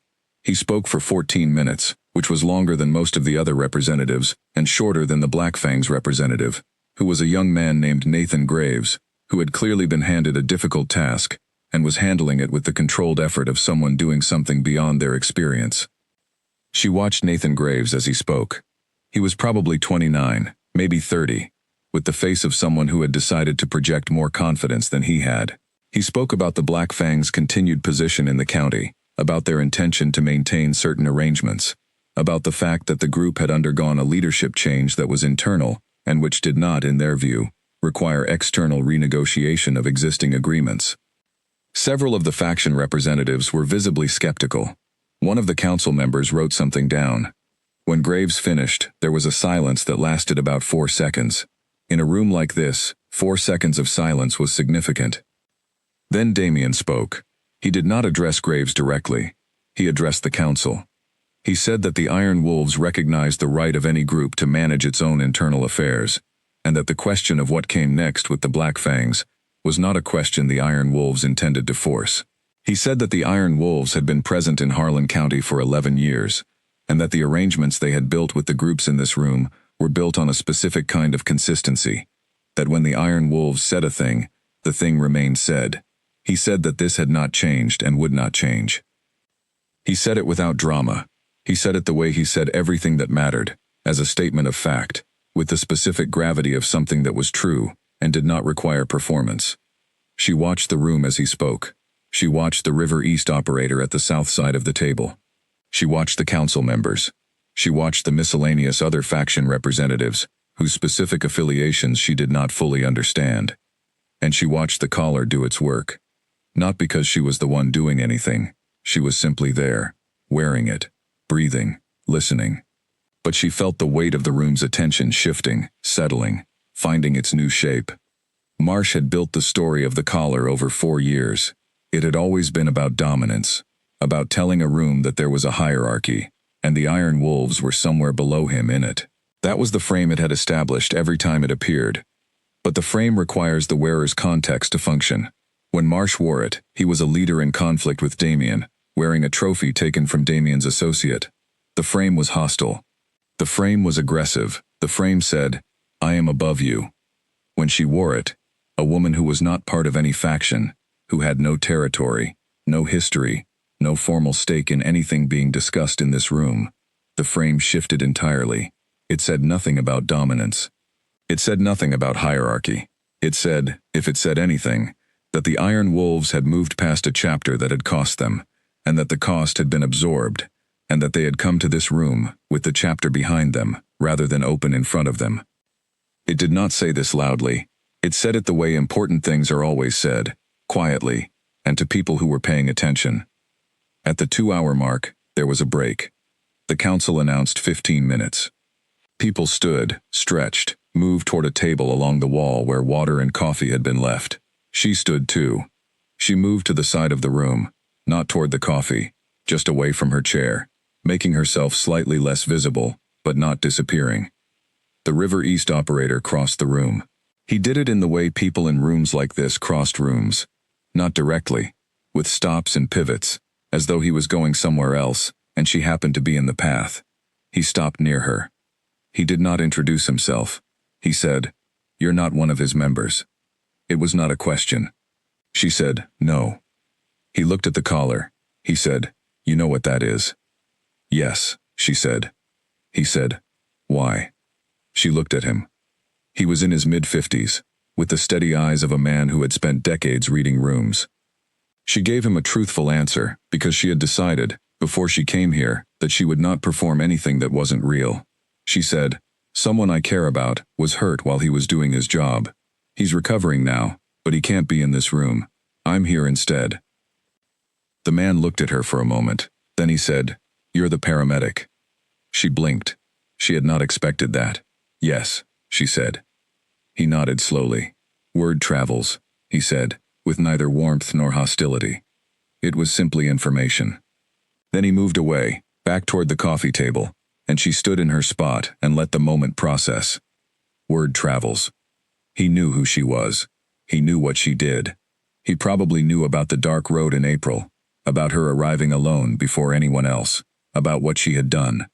In a world where information was currency, that knowledge had moved through the network in the weeks since it happened, and it had arrived at this man's ears, and it had become part of how he was reading the Iron Wolves situation tonight. She had not known this when she decided to come. She had come to wear the collar. She had not known that she was also carrying her own history into the room.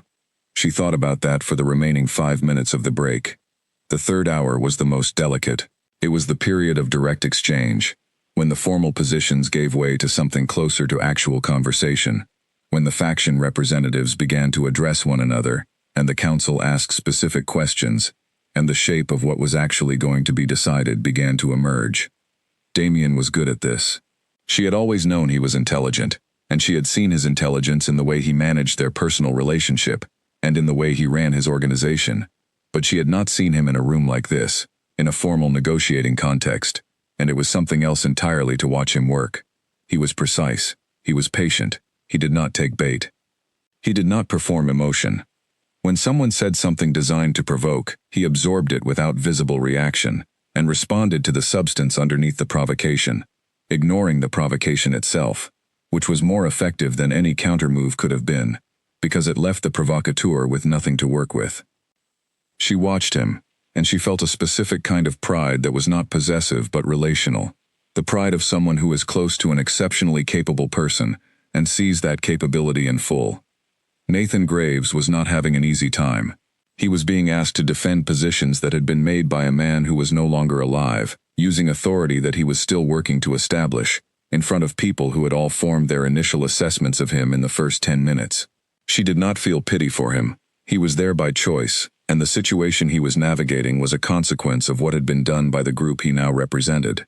But she noticed that the council was being fair to him, giving him the same procedural consideration it gave everyone. At some point in the third hour, one of the other council members, a woman named Harriet who was the quietest of the three and who Damien had told her was the sharpest, asked a question of the room at large. She said, "What does this gathering need to establish, in terms of the next 6 months, for the arrangements in this county to hold?" It was an open question, invitational, the kind of question that told you what the council was actually trying to accomplish, which was not the resolution of historical grievances, but the establishment of forward stability. Several representatives gave answers that were primarily about what they needed. The River East operator said something brief and precise that was actually about what he was willing to offer, in exchange for specific guarantees. Damien said that the Iron Wolves' position was the same as it had always been: consistency in their arrangements, and the freedom to operate within their established structure, without ongoing pressure from any party. Nathan Graves said that the Black Fangs needed time. The room absorbed that. It was, in fact, the most honest thing he had said, and the council received it as such. Harriet nodded.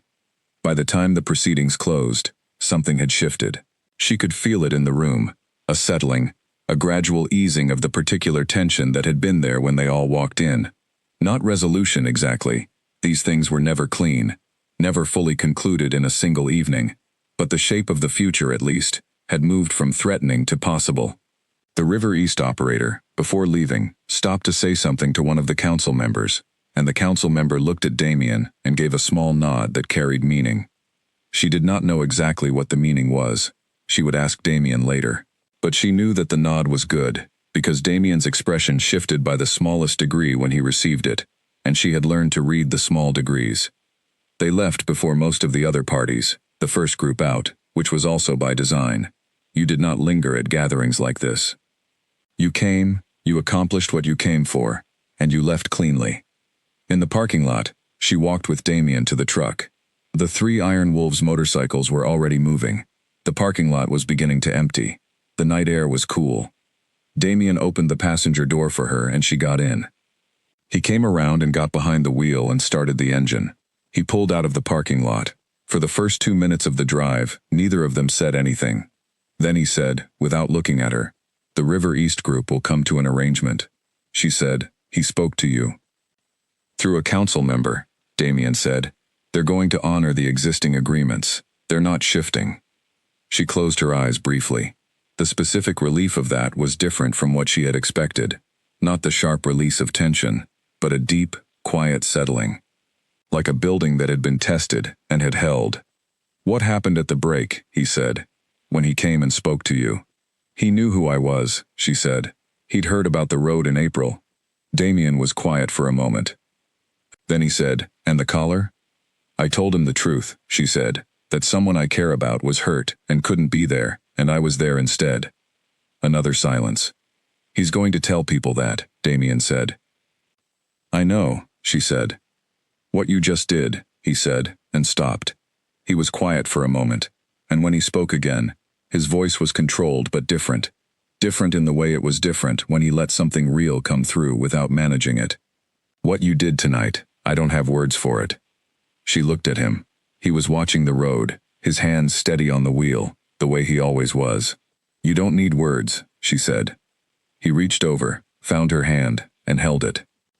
The road unfolded ahead of them in the dark, familiar and ordinary, and she sat in the truck with her hand in his, and felt the specific, quiet weight of a thing that had been done and could not be undone, and did not need to be. She reached up and unclasped the collar from her throat. She held it in her other hand, not with reverence, not with disgust, simply held it, a piece of leather, the length of a decision, the weight of 4 years and 1 evening, and everything in between. She would not wear it again. She did not need to. It had done its work. But for tonight, it had been hers to carry, and she had carried it, and she was still herself on the other side of the carrying, which was exactly what she had hoped for, and more than she had known to ask for. She leaned her head back against the headrest and let the road take them home. She told Ro the next morning. She went to the safe house alone, which was something she had not done before but which felt right on this particular morning. She arrived at 8, and he was already awake. She had never known him to sleep past 7, regardless of what the previous day had held. And he had coffee going on the small stovetop in the kitchen, and he poured her a cup without comment, and they sat at the small table that took up most of the kitchen floor. She told him everything, not just the broad result, the River East alignment, the reading of the room, the outcome, but the specifics, the way the room had felt when they walked in, the look from the council member, the conversation with the River East operator in those 15 break minutes, the quality of the proceedings, the way Damien had handled the third hour, the small nod from the council at the end. He listened without interrupting, the way he always listened when something mattered. He held his coffee cup in both hands and looked at her while she talked, and when she was done, he sat for a moment, in the specific quietness that meant he was processing rather than finished. Then he said, "You walked in there wearing it." "Yes," she said. "In front of everyone?" "Yes." He was quiet again. He looked down at his coffee cup. She waited. "How did it feel?" he asked. She thought about the question honestly. How had it felt? Not the performance of how it should have felt, not the dramatic answer, the one about courage or sacrifice. How had it actually felt, standing in that parking lot, walking through that door, sitting in that room for 3 hours and 40 minutes? She said, "It felt like doing the job." He looked up. "It felt like arriving at something difficult and doing what needed to be done," she said. "That's all it was. For me. I've done it 1,000 times, in a different context. This was just a different room." He looked at her for a long moment. The scar on his jaw was visible in the morning light, and she saw it the way she always saw it, as part of the geography of a person she knew well, a mark that told something true about what he had been through before she knew him. He said, "You didn't do it for the club." "No," she said. "I did it for you, and for the people standing behind you who would have been in trouble if you'd been taken out at that gathering." He put his coffee cup down. He looked at the table. Then he looked at her again, and there was something in his face that was beyond what she was used to seeing there, beyond the controlled warmth, beyond the careful management of expression. It was very simple and very direct. "I don't know how to thank you for that," he said. "You don't have to," she said. "I want to," he said. "I need you to know that what you did, it's not something I'll ever carry lightly. Not ever." She met his eyes. She let him mean it, which was its own kind of thing. Letting someone's gratitude land, receiving it without deflecting it away. She was better at giving than receiving, always had been, but she let it land. "Good," she said. "Then get better faster. I need you back on your feet so I can stop worrying." The corner of his mouth moved, that almost smile, which she had come to love. "Yes, ma'am," he said. She drove home through the morning traffic, through the ordinary county roads she now knew by heart, through the town that had become hers, past the fuel station where she had once stopped on her way to nowhere in particular, and found, instead, the beginning of everything that mattered. She thought about what was ahead. She knew there were still things to resolve. The situation with the Black Fangs was not concluded. The internal shape of the underground economy in the county would need to settle into a new equilibrium, and Damien's world would continue to carry the specific weight that it always carried. She was not living in a fairy tale. She was living in the real thing, complicated and ongoing and expensive in ways she had chosen to pay. But Ro was going to be all right. The gathering had held. The River East operators were coming in, which changed the entire landscape of the coming months. And she had walked into a room full of people reading for weakness and had given them something else entirely to read. She had done all of this, and she was still herself. That was the thing she held on to.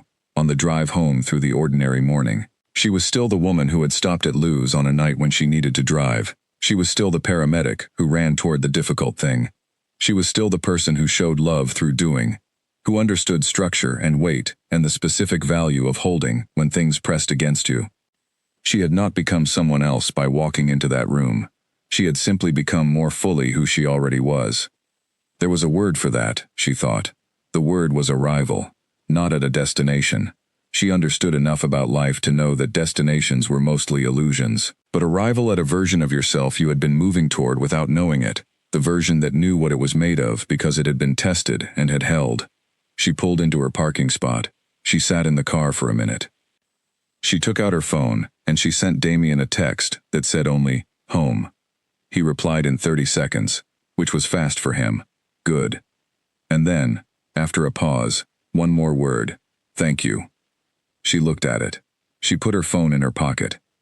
She got out of the car and went inside, and the apartment was ordinary and quiet and hers, and the sun was coming through the kitchen window at the angle it came through every morning, and the kettle was on the counter where it always was, and life was continuing in the specific, irreplaceable way that life continues when you are still in it, and grateful for that fact. She made tea. She sat at the kitchen table. She looked out the window at the ordinary morning.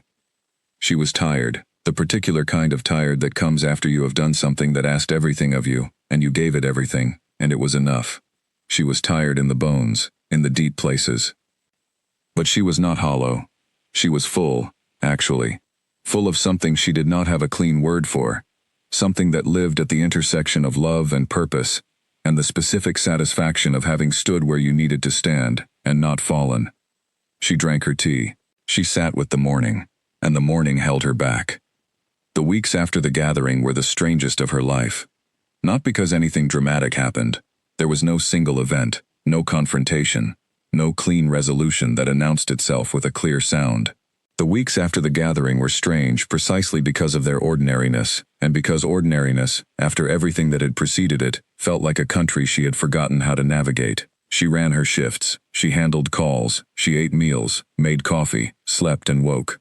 She talked to her mother on the phone twice, and did not tell her anything about the last 6 months, which was not deception so much as the recognition that some experiences exist in a language that does not translate to the conversations you have with people who are not inside them.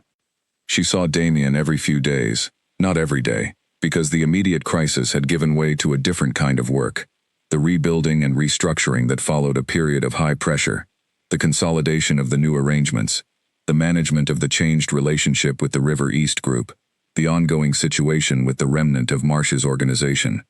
He was busy in the way that leaders are busy after a difficult season, not reacting anymore, but building. She understood this, and gave him the space it required, which was easy to do, because she had her own processing to manage. What she was processing was harder to name than she expected. She had expected to feel relief, and she did. She had expected to feel tired, and she did. She had not expected to feel the particular unsettling that came from the days after, the specific dislocation of returning to your ordinary life after something that was not ordinary. She talked to Roe about it, on a Thursday in the 3rd week, at Lou's diner. He was able to drive himself by then, not to ride, the doctor had been firm about that, but to drive, and they had fallen into the habit of meeting at Lou's on Thursday mornings, which were her days off, which meant the meetings were unhurried. Lou had noticed them, and had begun placing coffee in front of them the moment they sat down, which was the highest expression of approval Lou offered to anyone. She told Roe what she was feeling, in the way she had learned to tell him things, directly, without dressing it up. She said, "I feel like I've been somewhere and come back, and the place I've come back to looks the same, but I'm different inside it." He listened. He turned his coffee cup in his hands, the way he always did when he was thinking. Then he said, "That's what it feels like, every time." "You've felt this?" "Many times," he said. "The first time is the hardest, because you don't know the feeling yet. You don't know it passes." "Does it pass?" "It integrates," he said, "which is different. It doesn't disappear. You just get larger than it." She sat with that for a moment. She liked the precision of it. You got larger than it. Not that the experience reduced, but that you grew to accommodate it, to contain it, to have it be a part of you, rather than all of you. "Can I ask you something?" she said. "Yes," he said. "When you talked to Damien about me, in the beginning, what did you say to him?" He looked at her with that steady look that meant he was deciding something. Then he said, "I told him that you were the kind of person who stays." "What does that mean to you?" she asked. "It means what it says," he said. "There are people who come into a situation and manage it and leave when it's done. And there are people who come in and become part of it. Not because they have no choice, because they decide to. He paused. You decided. From very early on. Anyone paying attention could see it. She thought about that. She thought about the decision, which had not been made in a single moment, but in a series of quiet moments. Arriving with her kid at that roadside in April. Sitting with Ro as he recovered. Standing in her kitchen telling Damien she would do something she had never imagined being asked to do. None of those moments had felt like decisions at the time.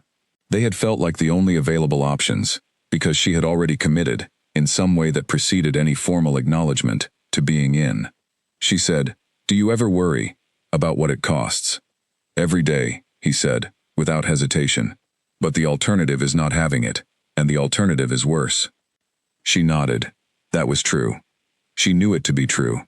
The cost of a life that mattered was higher than the cost of a life that didn't, and she had made her peace with that trade. She went home that afternoon, and she did something she had been putting off. She called a woman she had not spoken to in 7 months. Her name was Clara Odinaka, and she had been Nadia's closest friend before Nadia's life had changed.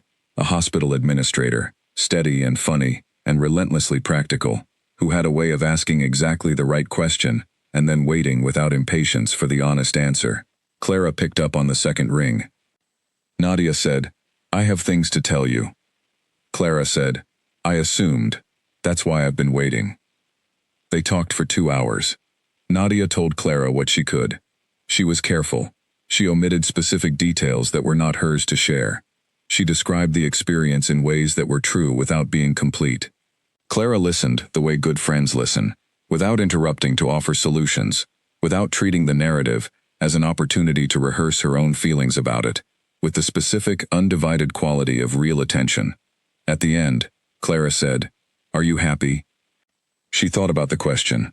The direct, simple, impossible question. "Yes," she said. "In the complicated way, not the easy way." Clara said, "The easy way isn't real. It's just what you have when nothing's been tested yet." "That's what I've decided too," Nadia said. Clara was quiet for a moment. Then she said, "This man you're with, Damien." "Yes." "You love him?" It was not a question. Clara knew the answer already. She had heard it in everything Nadia had said over the last 2 hours, threaded through the narrative, even when Nadia had not been speaking about him directly. "Yes," Nadia said. "Does he know?" She thought about it. About the particular language she and Damien had built together. The language of presence and action, and the specific things said at specific moments that carried more weight than the words themselves. She thought about a hand held in the dark, about coffee made before dawn, about a voice on the phone saying her name, the way someone says a name when they want to remember it. "He knows," she said. "We just haven't said it." "You probably should," Clara said. "I know," Nadia said. "We're getting there." She did not say it to Damien that week, or the week after. It happened gradually, the way things had always happened between them. Not announced, not performed, but arrived at, by moving toward it from different directions, until they were both standing in the same place. It was a Sunday. He had come to her apartment for the first time in 3 weeks.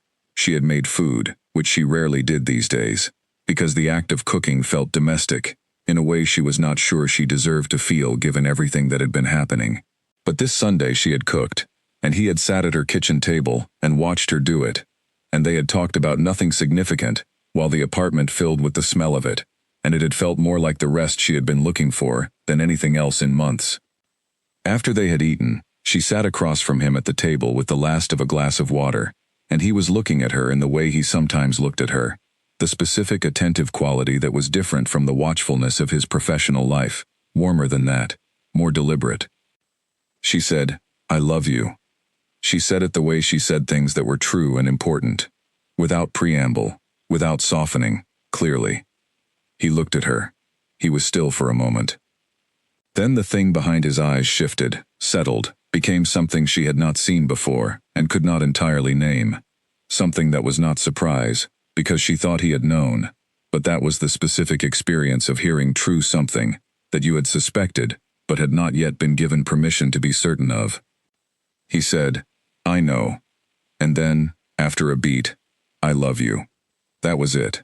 That was the declaration, small and certain and surrounded by the ordinary objects of an ordinary Sunday kitchen. No theater. No occasion. The table, the water glass, the afternoon light. She smiled at him. He held her gaze for a long moment, and the moment was complete. The weeks continued to pass. Ro was cleared to ride in the 5th week after the gathering. She heard about it from Damien, and then went to the safe house to confirm it herself, which Ro found amusing, and she found entirely rational. He was in good condition, not perfect. He would have some discomfort for months yet, and she told him so clearly, and with specific medical accuracy. He thanked her in the way he always thanked her, which was to take what she said seriously, and acknowledge it without making it into something more than it needed to be. She watched him ride for the first time. She stood in the parking lot of the safe house on a cool June morning, and watched him take his motorcycle out onto the road, and the ease of it, the specific rightness of a man built for movement, moving, made something in her chest relax in a way she had not expected. She drove back to her apartment. She sat at the kitchen table. She thought about everything that had happened between a diner on a highway and this June morning. She had walked into a world she did not understand. She had learned it, carefully and honestly, by paying attention. She had found people she loved and things she believed in, and a version of herself she had not known was there. She had done something she would never have imagined herself doing, for reasons that were as clear and as clean as anything she had ever done in her professional life, because it was the right thing, and the right person needed it, and she was the one who could do it. She had paid a cost for all of it. The cost was real. She would not pretend it wasn't. There were things about the world she had chosen that kept her awake sometimes, that sat in her like stones on certain evenings. There were compromises she had made in her own moral accounting that she continued to examine honestly, not looking away from them, but not collapsing under them either. She was a woman who worked in emergency medicine. She understood better than most people that life did not offer clean options. You worked with what was available. You made the best decision you could from where you were standing, with the information you had. You did not get to operate in a world made of only clear choices. You operated in the world as it was. She had chosen her people. She stood by them. She would continue to. And she was still, in all the important ways, the woman she had set out to be when she was young. The one who ran toward difficulty, who stayed steady when things pressed, who made herself useful in the hardest moments. That woman was not in conflict with what she had become. She was the foundation of it. She got up. She put her coat on. She had a shift in 2 hours. She went to work. The shift was a long one. 8 calls in 10 hours, which was not unusual but was not easy either. A cardiac event on the north side. A road accident on the bypass that required careful extraction. A child with a high fever whose parents were so frightened that they could barely speak, and who Nadia handled with the particular gentleness she reserved for scared parents. Firm and reassuring at once, because they needed both, they always did. By the end of the shift, she was the kind of tired that settled into the feet and the lower back, and the particular muscles around the eyes. She sat in the ambulance bay after the final handover, and drank a cup of coffee from the machine that was not as good as Lou's, and thought about her day with the specific clarity that comes in the quiet after sustained effort. She thought about the child with the fever, who had been fine, a manageable infection, swiftly addressed, parents holding each other in the waiting room when the reassurance came. She thought about the elderly man with the cardiac event, who had looked up at her from the stretcher, with a kind of focused bewilderment, and said, "You have very steady hands," as though it had surprised him. She had told him that was the plan, and he had almost laughed.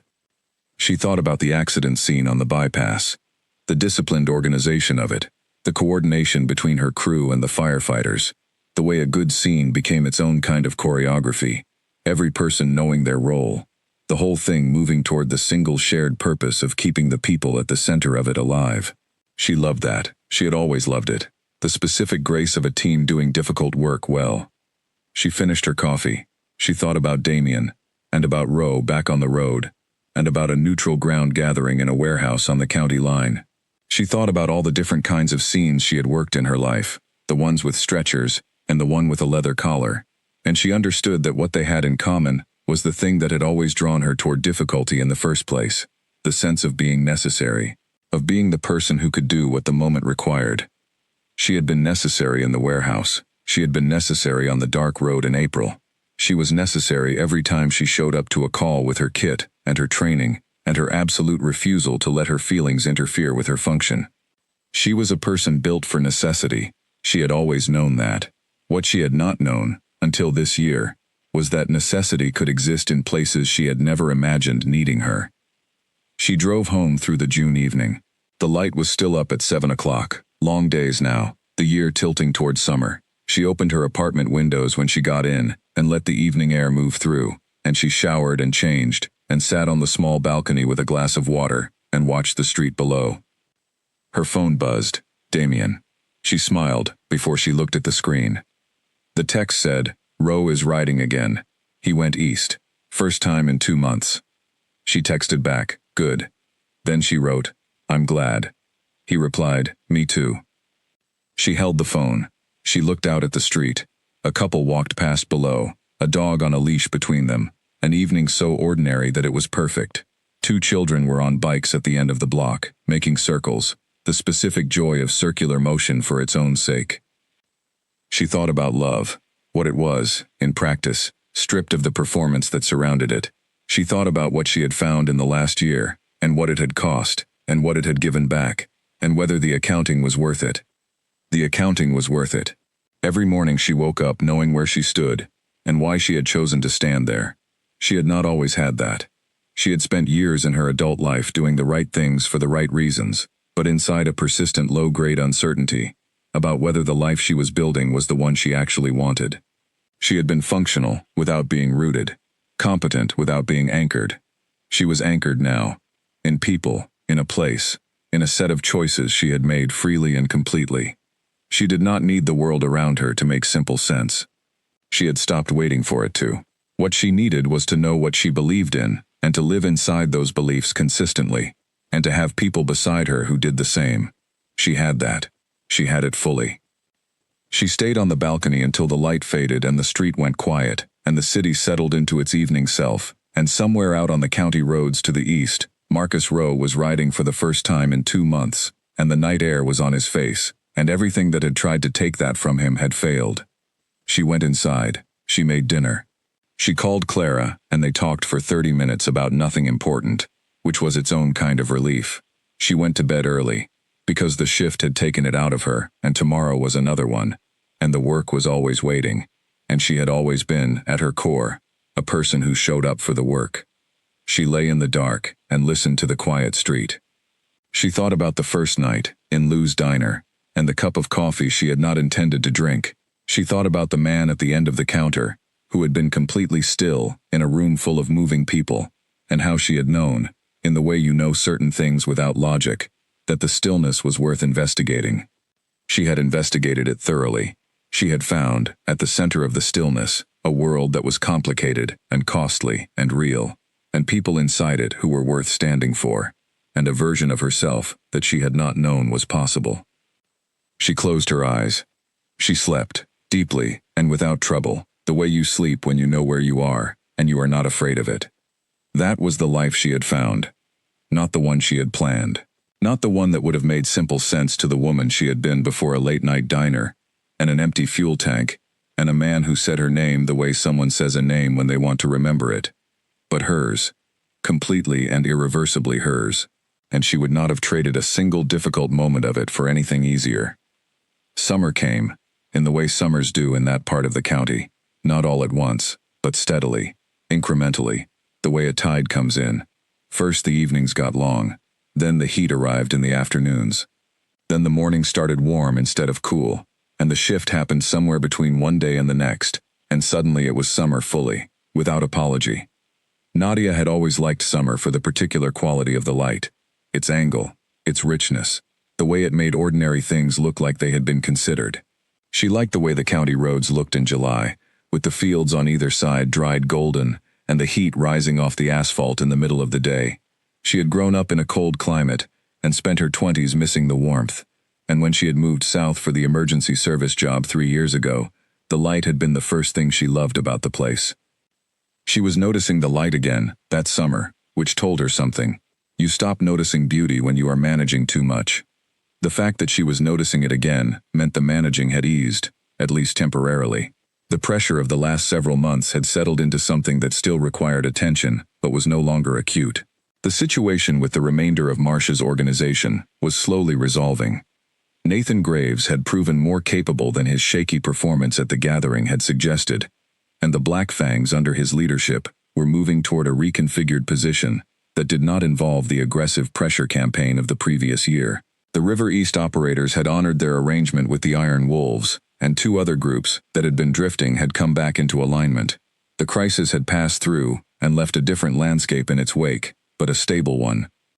She was thinking about all of this on a Thursday morning at Lou's, which was where she did most of her best thinking, when she became aware that she was not thinking about it with anxiety, but with something closer to interest, as though the situation had shifted from a problem she was inside to a thing she could observe clearly from a slight distance.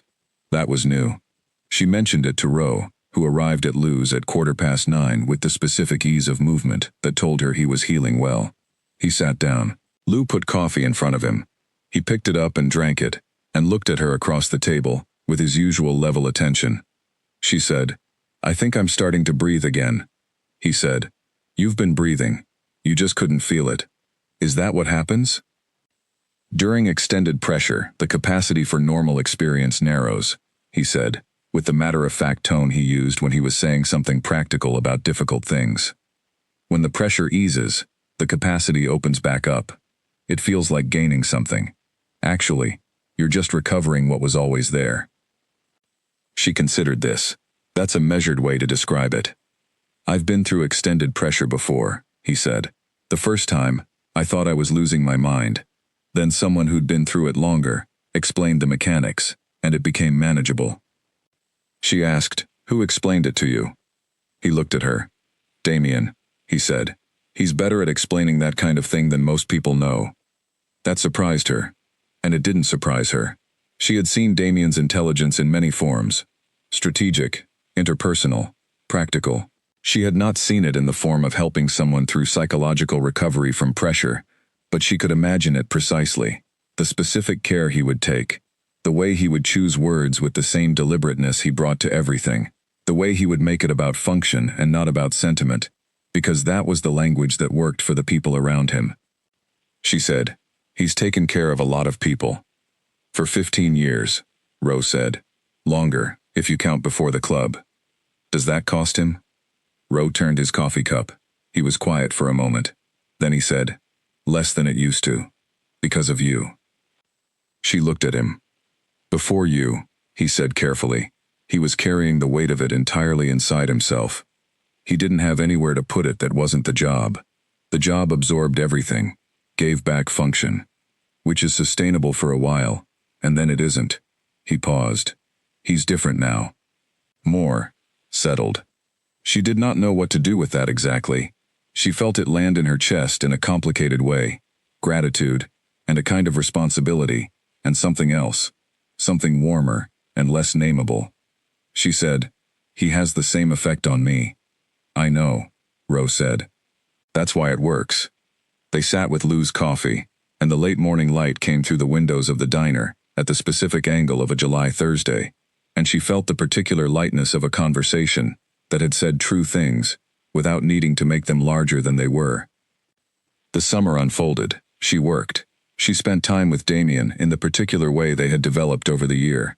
Not constantly, not urgently, but consistently, with the quality of 2 people who had established genuine trust and were building something with care. They had conversations she had not been able to have with anyone before, long ones, that moved through many subjects without needing to resolve into conclusion, that could be left and returned to, that carried between them through days of not seeing each other, and picked up again without friction. She liked the way their conversations breathed. She had been in relationships before, where every conversation was a negotiation, managing expectations, managing her own expression, editing herself in real time to maintain something that required maintenance. With Damien, she did not edit.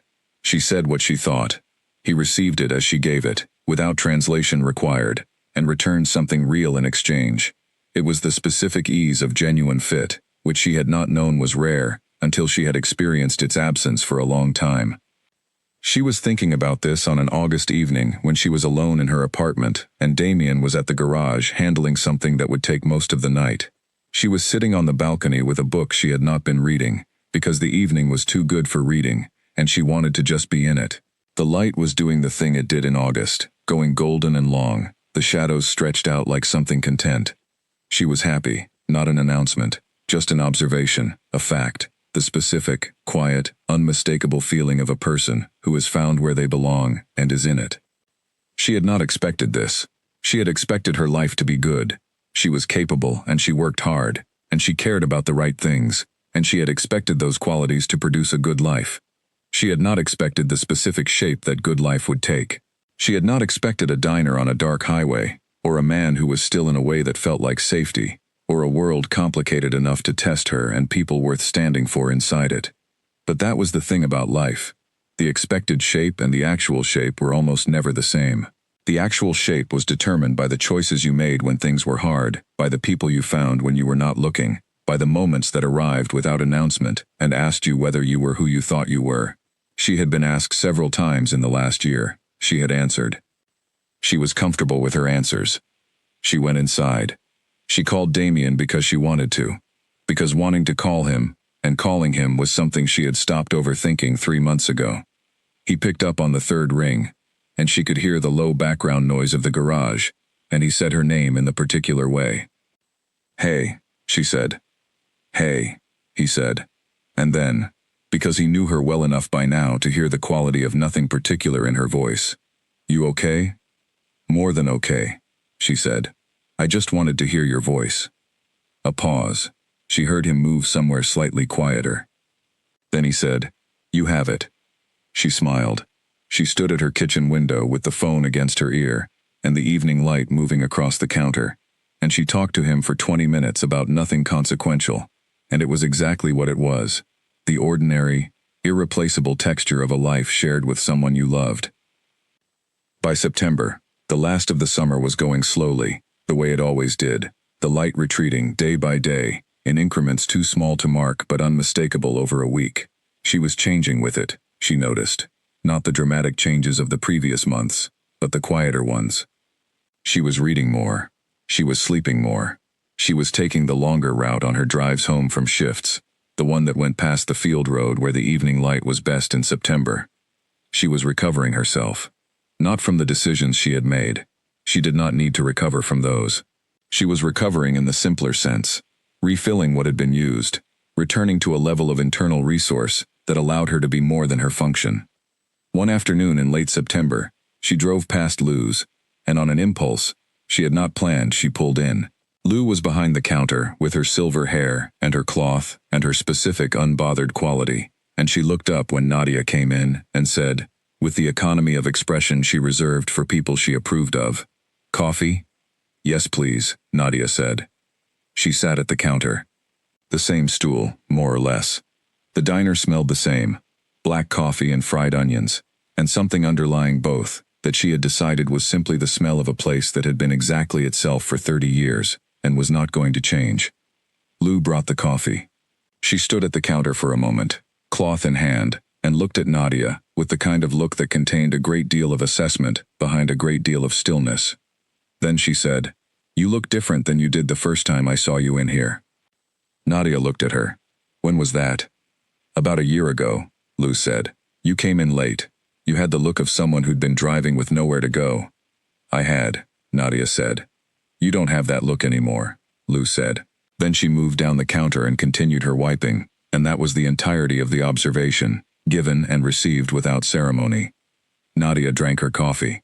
She looked at the stool 2 down from her.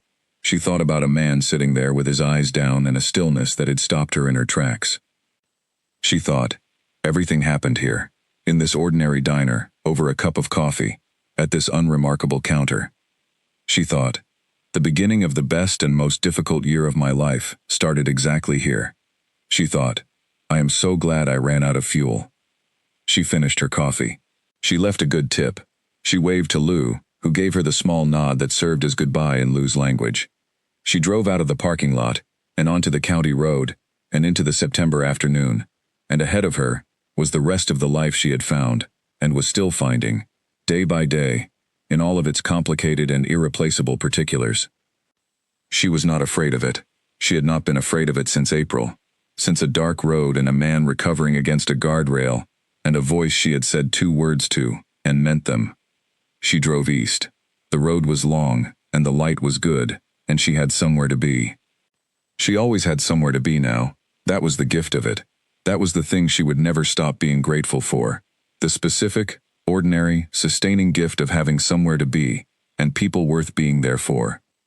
She arrived at the garage at 5 in the afternoon. She had not called ahead, which was not something she usually did anymore. She had stopped treating her presence at the garage as something that required permission, somewhere around month 4, and nobody had objected, which she took as an accurate reading of the situation. Owen was in the forecourt doing something with a chain drive. He looked up when she pulled in, and gave her the uncomplicated greeting he always gave her, which was a nod and a return to what he was doing. She had learned to read this as approval. Owen was a person who stopped what he was doing for things that required attention, and who continued what he was doing for things that did not. She had been filed under "does not require attention" months ago, which she understood as a significant compliment. Dean was inside, visible through the large door of the main workshop, sorting through what appeared to be an inventory of something. He raised 2 fingers in a gesture that covered both greeting and acknowledgement, and went back to counting. Damien was in the office at the back, a word that overstated the room, which was a former storage space with a desk and 2 chairs and a wall of filing that had been organized by someone who was not Damien, probably Roe, and which was maintained by Damien in the way that organized spaces are maintained by people who respect order but do not naturally create it, intact but not improved. He looked up when she came in. His face did the thing it did now when he saw her, a softening so small it was almost not visible, but she had learned to see it. "I drove past Lou's," she said, by way of explanation. "I'm surprised you drove past," he said. "I didn't," she said. "I stopped." "I'm not surprised," he said. He gestured toward the second chair, which she took. She looked at the desk, which had the usual accumulation of papers and 2 mugs that needed washing. She picked up one of the mugs and looked inside it, and set it back down. "Lou told me I looked different than I did the first night I came in there." He looked at her. "She said I had the look of someone driving with nowhere to go," she said, "and that I don't look like that anymore." He was quiet for a moment. Then he said, "You don't. What do I look like now?" He looked at her with the attentive calm that was still, after a year, the thing she found most compelling about him, the quality of attention that was absolute without being intense, steady without being flat. He looked at her, and he seemed to be considering the question genuinely, which meant he was going to answer it genuinely. He said, "You look like someone who knows where they are." She held that. She turned it over, the way you turn a found object to understand its shape. "That's it exactly," she said. He nodded. He went back to whatever he had been reading. She sat in the second chair and looked at nothing in particular, and the garage made its sounds around them, metal and movement, and the low radio playing something distant. And the evening began to come down over the forecourt, and it was just a Tuesday in September, and it was exactly enough. She had spent her whole life learning how to arrive at scenes. She had been trained, drilled, certified, tested. She had arrived at hundreds of scenes over 3 years as a paramedic, had walked into rooms where everything was urgent and nothing was in order, had taken stock in seconds, and begun the work. She understood now that arriving at a life was a different kind of arrival. It did not happen all at once. It happened in accumulation, in the 100 small decisions that added up to a direction, in the quiet choices that most people around you never saw, in the willingness to continue moving towards something even when the path was not straight and the destination was not mapped. She had been arriving at this life for over a year. She was still arriving. She would be arriving, she thought, for a long time yet, not because it was incomplete, but because real lives never stop being constructed. You built them as you lived them. The building was the living. She had found, at the center of the construction, people worth building around. That was the secret of it. Not a thing you possessed, not a state you achieved and maintained, people who were worth the building, and a version of yourself that was equal to what they asked of you, and the willingness to be both when it was hard. She was all 3 things. She was pretty sure she had always been, underneath the careful woman who had been driving with nowhere to go. It had just taken the right diner, the right night, the right cup of coffee, and a man still enough to catch her attention. She stayed at the garage until 7. She helped with nothing, because there was nothing she could helpfully do. She was many useful things, but a mechanic was not one of them. And instead, she simply occupied the second chair in the office, and contributed her presence, which Damien had told her once was more than she knew.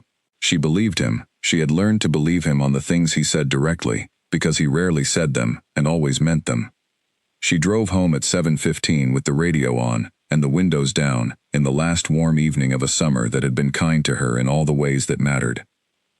She had run into this life by accident, and she had chosen to stay in it by decision, and the distinction between those two things, accident and decision, stumbling and staying, was everything. The accident was just what gave her the chance. The decision was who she was. She had decided. She would keep deciding. Every day, in the small, quiet ways that real decisions are made, by showing up, by staying present, by being the person you told yourself you were when you needed to be it. She was still becoming. She was not finished. That was the most honest thing she could say, and also the thing she was most grateful for. Becoming was the work, and she had never been afraid of work. She drove home through the last of the September light, and the road was the same road it had always been, and the county around her was the county it had always been, and she was a woman who knew where she was. That was enough. That was everything. There were consequences she had not seen coming. That was the nature of consequences. They arrived not all at once, not dramatically, but in the way that water finds its way through things, steadily, along the paths of least resistance, turning up in places you had not expected to be wet. The first consequence arrived in October, when her supervisor at the county emergency service called her into the office for a conversation that was framed as routine and was not. His name was Howard Beckett, and he was a good supervisor, careful, fair, not the kind of person who manufactured problems where none existed. When he was concerned about something, he said so plainly, which she appreciated, and which also meant that when he asked her to sit down with the door closed, she paid close attention. He said that her performance remained excellent.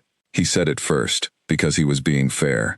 Then he said that there had been talk in the county about her association with the Iron Wolves, that a few people had asked questions, that nothing was formal or official, but that he wanted her to know it was on his radar. She sat with that for a moment. She had known, when she made her choices, that she was making them in a world where information moved. She had not expected it to arrive at her professional environment quite this specifically, quite this soon.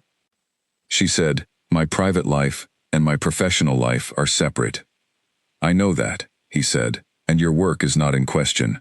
I'm telling you because you should know what's out there, not because I'm issuing any directive." She nodded. She thanked him. She left the office and stood in the corridor for a moment, then went back to work, because the work was what she was there to do, and it waited for no personal reckoning. She told Damien that evening. She gave it to him plainly, the way she had given him everything in the year they had been together. She did not dress it up, and she did not minimize it. She told him what Beckett had said, and how she had responded, and how she felt about it. He listened. When she was done, he said, "I should have thought further ahead about this." She said, "It's not your fault." "No," he said, "but it's my world that it came from. The visibility of what you did at the gathering was something I should have modeled more carefully." "You warned me," she said. "Before the gathering, you told me that what happened there would follow me." "I told you abstractly," he said. "I should have been more specific." "Damien," she said. She said his name with the particular tone she used when she needed him to stop holding himself responsible for something that was genuinely shared. "I made the decision. I made it fully. I knew what I was stepping into. What happened afterward is part of what I chose, and I choose it now too." He was quiet. He was processing. She could see it. The particular way he went inward when he was working through something that touched his feeling of responsibility for the people around him. She said, "I need you to hear me. I'm not afraid of this. Beckett is a fair person. Nothing formal is happening, and I am good at my job. If something changes, we deal with it.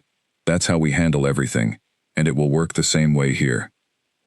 He looked at her. She saw the thing behind his eyes, the specific combination of concern and the recognition that she was right, and the willingness to be moved by her certainty. He said, "Yes." She said, "Good." They moved on. "That was what you did with consequences. You looked at them, you assessed them, you did not run from them, and then you kept moving. Running from consequences was not something she had ever been built for. The second consequence was more personal and took longer to surface. She began to notice, in the late autumn, a change in herself that she had not fully anticipated. She had expected that the year's events would change her in some ways. You could not go through what she had gone through without being marked by it. What she had not expected was the specific nature of the change, which was not a hardening but its opposite.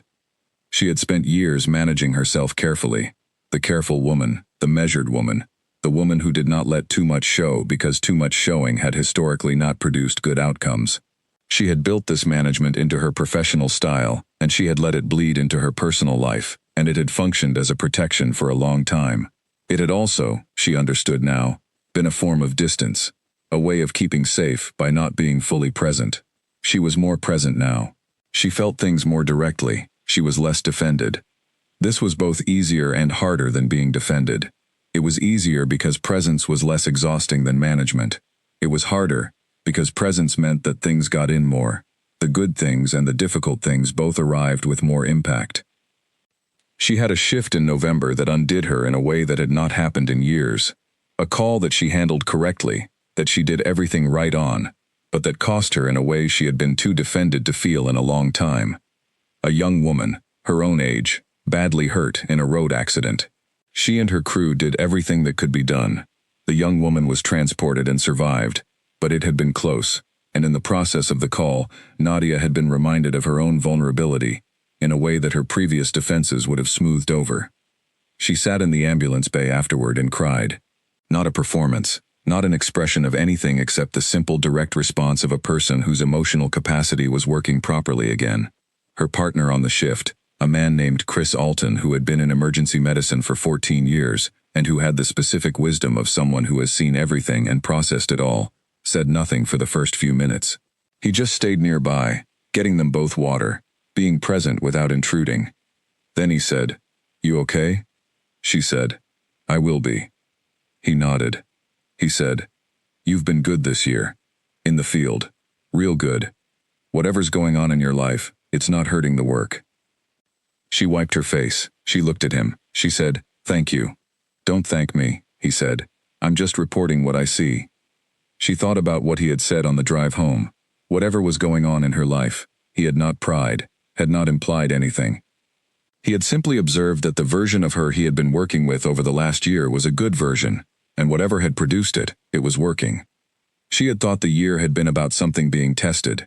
She had thought she was being pressed and was holding, and she had been, and she had, but it had also been about something being released, the particular release of a person who had been holding too tightly for too long, and who had found, in the process of being tested, that they did not need to hold so tightly to remain themselves, that they could open without breaking.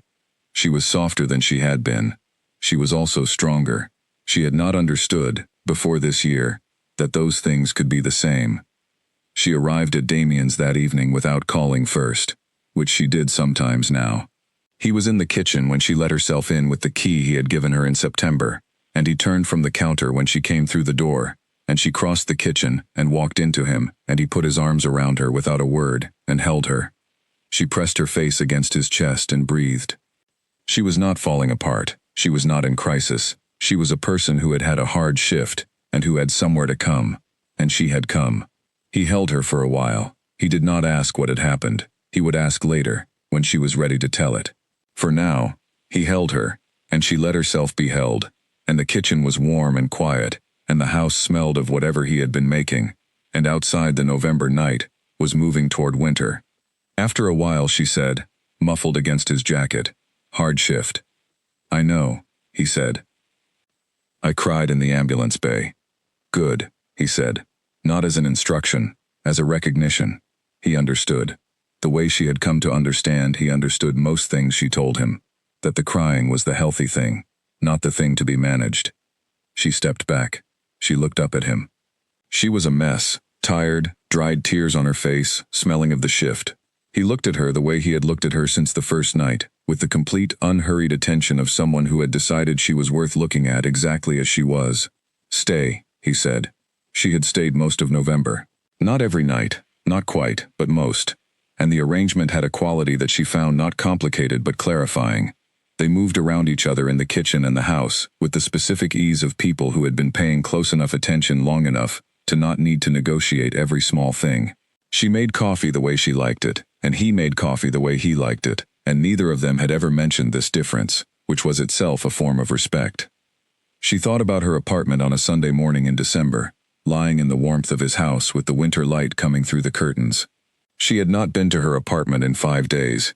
Her plants were probably fine. She had watered them before she left. But the apartment was there, and it was hers. And she had paid the rent, and she would continue to pay the rent, because she was not a person who made large formal decisions hastily, and what was happening here was real enough to take at the speed it wanted to go. But she also understood, lying in the winter morning with his steady breathing beside her, that the apartment was becoming more like a place she kept than a place she lived, and that the distinction between those two things was something she was going to have to address eventually, when the time was right, which was not this morning. This morning was just the morning. She got up, she made the coffee she made, which was strong, and she took it to the window and looked out at the December street, frost on the cars, the specific blue-white light of a clear, cold morning, a dog being walked by a person who was bundled comprehensively against the cold, moving quickly because it was cold. She drank her coffee. She was thinking about the shift, about the young woman who had survived. She always thought about the ones who survived, because they were the point, not the ones who hadn't made it, who she carried differently, but the ones who had made it because she and her crew had done the work well. That young woman was somewhere this morning, waking up in a hospital bed, or possibly already home, alive in the specific bright fact of continuing. And Nadia was here, at this window, with coffee, with a man sleeping in the next room, alive in her own continuing. She felt the morning. She felt the cold coming through the glass of the window, not unpleasantly, just present, the world pressing lightly against the warmth inside. She felt her own aliveness with a completeness she had not felt in a long time, the aliveness of a person who has been tested and found herself intact, who has chosen her life and is living it fully, who has not reduced herself to what was safe and who is standing, this ordinary morning, in the actual size of herself. Damien came into the kitchen. He had the look of someone who had just woken up and was not going to pretend otherwise. He went directly for the coffee. He poured a cup and stood beside her at the window and looked out at the frost. She said, "It's cold." He said, "I know." They stood at the window. The street was quiet. The frost caught the early light and made it into something. They stood there for several minutes, two people in a kitchen, on a December morning, looking at the ordinary world being exactly itself. That was what she had. That was what she had found. In all the complicated months of the year she had just come through. Not simplicity. She was not simple, and neither was he, and neither was the life they had built together in the space between their complicated selves. But this. The window, the coffee, the cold outside and the warmth inside, and the willingness of two people to stand in the same place and look at the same ordinary thing, and find it enough. She leaned her shoulder against his arm. He was warm. He stood steady. She was here. She was exactly here. That was the consequence she had not seen coming, and the best one, the discovery that the thing she had been looking for, without knowing what shape it would take, had been this ordinary, extraordinary, irreducibly specific this. She would keep it. She intended to keep it carefully, for as long as it lasted, and she had a feeling it was going to last. Ro came to dinner 2 days before Christmas. It was not a formal occasion. It had not been announced with any particular weight. Damien had said, the previous week, that Ro and a couple of the others would come by on a Wednesday evening, and Nadia had said she would cook, and Damien had said that was not necessary, and Nadia had said she knew it wasn't necessary and she was going to do it anyway because she wanted to, and that had been the end of the conversation. She cooked for most of that Wednesday afternoon. The kitchen filled with the smell of it, a long, slow meal, the kind that takes time and rewards it. She had learned this particular approach to cooking from her grandmother, who had been a woman of few words and extraordinary patience, and who had understood that the act of making food for people was itself a form of care, that it said things that language sometimes couldn't reach. Owen and Dean arrived first, which surprised her until she remembered that they always arrived early to everything. It was a habit of the profession they lived in, she had come to understand. Early arrival was a form of control, a way of reading a space before it filled up. She greeted them at the door and they came in, and stood in the kitchen looking at the food on the stove with the specific expression of large men who were trying not to appear as delighted as they were. Leonard arrived next, alone, without the motorcycle, having driven his truck, which was the vehicle he used in winter. He looked around the house the way he always looked at new spaces, methodically, from the outside in, and then he looked at Nadia and gave her the nod that she now understood as his version of full approval. Then Ro came in. He had been in good health since September, but December had done something additional for him. He looked rested, actually rested, the specific restoration of someone whose body had been allowed to fully recover after a long period of not recovering. He had gained back the weight he had lost in the bad weeks after the ambush. He moved the way she had seen him move in the early months, before April, with the ease of someone comfortable in their own physical space. He came into the kitchen and looked at the food, and then at her, and said, "You didn't have to do this." "I know," she said. "I wanted to." "What is it?" he said, looking at the pot. "A thing my grandmother made," she said. "Lamb and vegetables, long cooking time. You'll like it." He looked at her with the level look. "I believe you," he said. They sat at the table, all of them, 6 people in the kitchen that was large enough for it and filled up warmly, and ate for 2 hours. The conversation moved the way conversation does when the people having it are genuinely comfortable with one another. Not linearly, not with agenda, but freely, following its own interest. Someone said something about a job that had gone funny. Someone else had a story about Leonard's truck, which seemed to have an interesting history. Owen, who said almost nothing for the first hour, had a specific and very detailed opinion about a road route that had apparently been an ongoing discussion, and he expressed it with a directness that made everyone at the table quiet for a moment, and then begin laughing. She sat at her end of the table and felt the room. She was the one who had cooked and who had the status of host, which was an odd thing to be in a kitchen in Damien's house, a position she was still learning the specific shape of, the way you learn the dimensions of any new space. But the oddness was comfortable now. She was not an outsider at this table. She had not been for a long time. Leonard, at some point in the second hour, looked across the table at her, with the evaluating look she had been receiving from him since the first time they met, which had initially made her self-conscious, and which she had come to understand was simply how he processed everything. Not suspicion, just careful observation. He held the look for a moment, and then gave a very small nod, the kind that conveyed something complete, and went back to his food. She looked at Damien. He had seen it. He gave her the almost smile. She understood. The nod from Leonard was the last piece of something that had been in progress for a long time. Not an official designation. There were no official designations in the specific structure of this world for what she was, because what she was did not exist in any formal category. She was not a member. She was not a prospect or an associate, or any of the other classifications that meant something specific in the organizational language of a motorcycle club. She was Nadia. She was Damien's person. She was the woman who had been on that dark road in April, and who had stood in a warehouse in May, and who made the kind of food that filled a kitchen with warmth in December. She was theirs, and they were hers, not through any ceremony, through the accumulated fact of months. After dinner, they had coffee, and the men talked about the things they talked about, and she cleared the table, and Ro came to help, and they stood at the sink together, the way they had stood in many kitchens over the year, him handing her things, and her washing them, an arrangement that had established itself early, and continued without comment. She said, quietly, over the running water, "Good year?" He was quiet for a moment, then he said, "Good enough, better than it looked like it was going to be in April." "Yes," she said.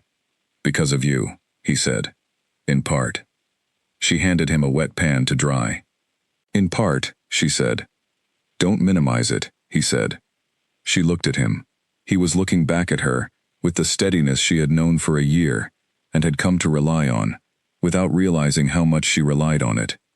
"I'm not minimizing it," she said. "I mean it genuinely. You would have found another way." "Maybe," he said. "But this was the way we found, and it was the right one, and you were the reason we had it." He dried the pan. He set it on the counter.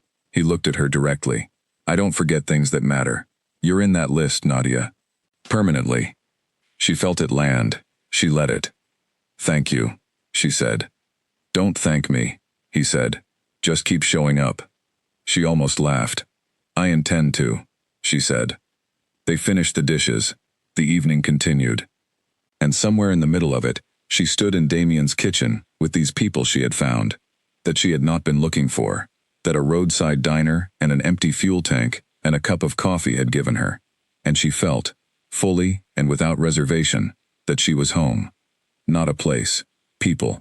The specific, irreplaceable people who had let her in and whom she had chosen in return. She was home. That was what the year had given her. Not a simple answer to a complicated life. Not resolution to the difficulties she had been living through when she first stopped at Lou's. But something truer and harder to name. A set of people she would stand for, and a version of herself that was equal to the standing. She carried that into December's last days, into the turn of the year, into whatever came next with open hands and steady footing. She had always run toward the difficult thing. She had always stayed when staying was hard.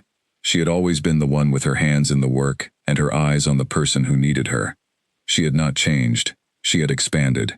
She was the same woman, and she was larger, and the larger version of her had room for everything she had found. The love, the loyalty, the weight of it, the light of it. The world she had walked into was still complicated. It would continue to be. She was not naive about that. The coming year would have its own demands, its own pressures, its own moments that would ask everything of her. She was ready for them. She had discovered, in the most concrete and irreversible way, that she was a person who could meet what was asked of her, and remain herself on the other side of the meeting. That was the gift of a year spent being tested, not the resolution of difficulty, the knowledge of your own capacity. She had it, she carried it, she was not afraid. Years later, when people asked her about it, and some people did ask, because the world Nadia had lived inside for years was not entirely invisible to the outside world, and stories have a way of finding the light no matter how carefully they are kept in the dark. She said the same thing she had said to the River East operator in the warehouse on the county line. She said she had done it because someone she cared about was hurt, and she was the one who could help. That was the complete true answer.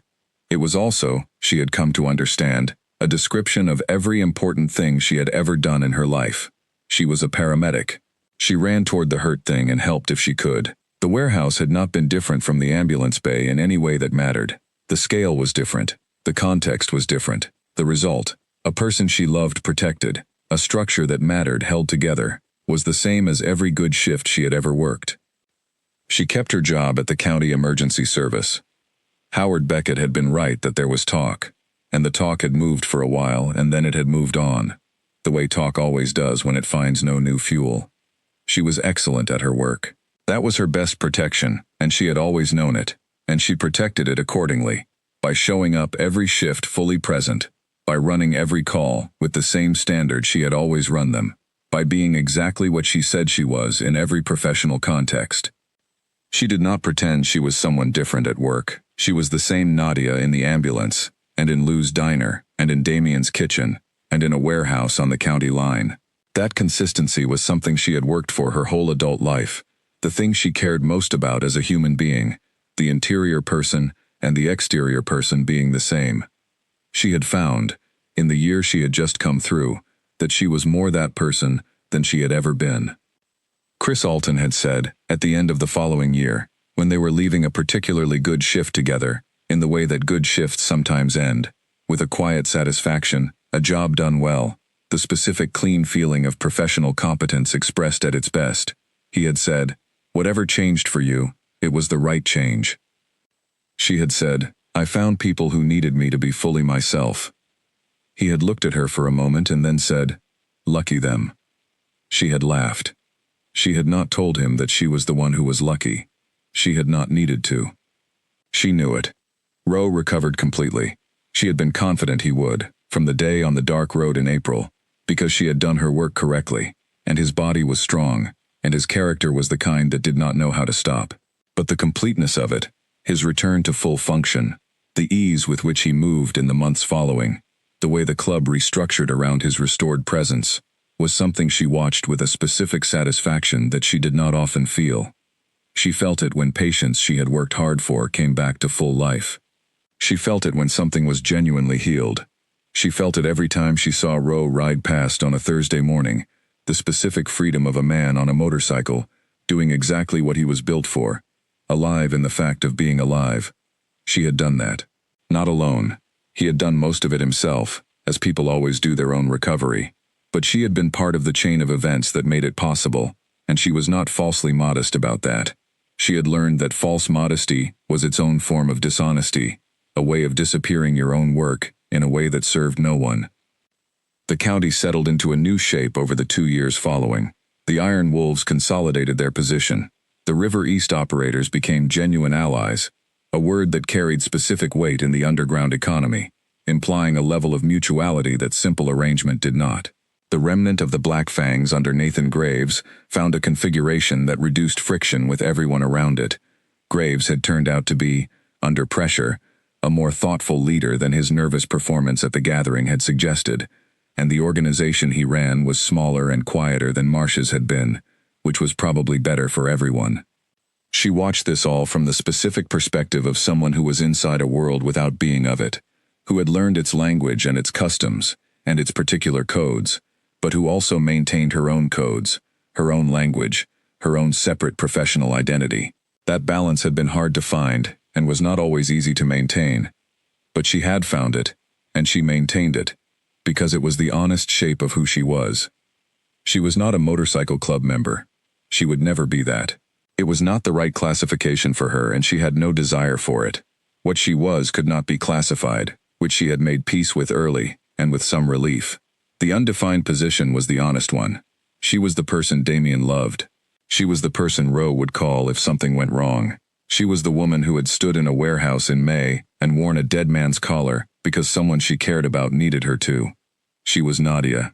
That was the only classification that had ever been hers, and it was enough. She moved in with Damien in February of the second year. Not because they decided to. Exactly. The decision had been happening gradually for 6 months, in the accumulation of her things in his space, and his space reshaping around her presence. One morning she woke up in his house and understood that calling her apartment an apartment where she lived was no longer accurate. And she called her landlord that afternoon and gave notice. And she came home that evening and told Damien, and he looked at her across the kitchen the way he looked at her when something true had been confirmed. He said, "Good." She said, "We need more counter space." He said, "I'll build some." He did. On a Saturday in March, with Owen helping, he built a counter extension that added 8 feet to the kitchen work surface, and which was, she had to admit, exactly what the kitchen needed. She came home from a shift to find it installed, and Owen standing at one end of it looking critically at the level, and Damien standing at the other end looking at her. She looked at the counter. She looked at Damien. She said, "It's perfect." Owen said, "The grain's going the wrong direction on the middle section." He continued to examine it critically, "But it's solid." "It's perfect," she said again. The kitchen was more fully theirs than it had ever been. The house was more fully theirs. She moved her things in stages over the following weeks, not urgently, with the specific patience of someone doing something that did not need to be rushed. Each stage of the moving was its own small arrival. She liked that. She had come to appreciate arrivals. Clara came to visit in April, exactly 1 year after the dark road in April, though the anniversary was not something Nadia had mentioned to Clara. Clara arrived at the house with the same energy she always brought, observant, direct, funny in the specific way of people who are funny because they see things accurately.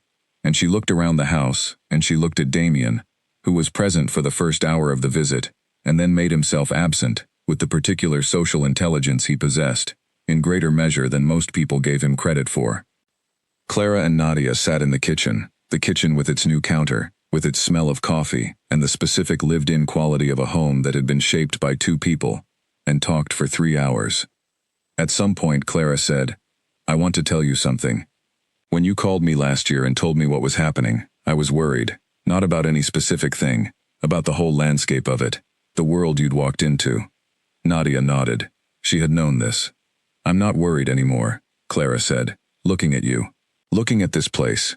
You're grounded. In a way I've always wanted for you and never fully saw before. I was defending myself before," Nadia said. "Against everything, including good things. I didn't know it until I stopped." Clara said, "What made you stop?" She thought about the answer. She thought about a diner and a man who was still. She thought about a dark road and a kit in her hands, and 2 words said to a man she would not leave there. She thought about a kitchen table and the question, What do you need? She thought about a warehouse in May, and the specific quality of walking in and holding everything she had. She said, I met people who asked everything of me, and I found out I had everything they asked for. Clara was quiet for a moment. Then she said, That's it, isn't it? That's the whole thing. That's the whole thing, Nadia said. She had stopped being afraid of needing things when she understood that she was capable of giving them. She had stopped managing her vulnerability when she understood that vulnerability and strength were not opposites. She had stopped holding back when she understood that holding back cost more than it protected. She had opened, fully and without protection, and she had not broken. She had expanded. She was larger than she had been. The things she had been through had not reduced her. They had given her more room to be herself. This was the secret she had not known was available to her, that the difficult things, the ones she had been careful to protect herself from, the ones she had spent years sidestepping, were exactly the things that gave her the room.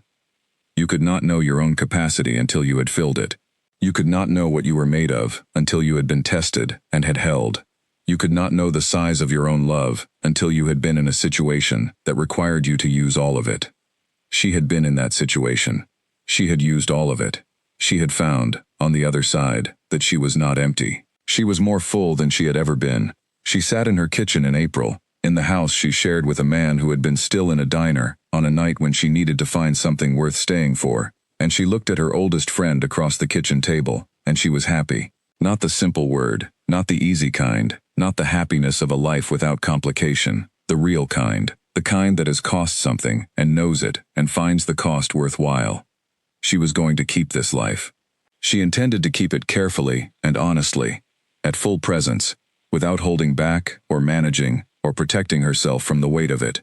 She was going to continue to run toward what was hard, to stay when staying was difficult, to be the one with steady hands in the middle of the thing that needed steadying.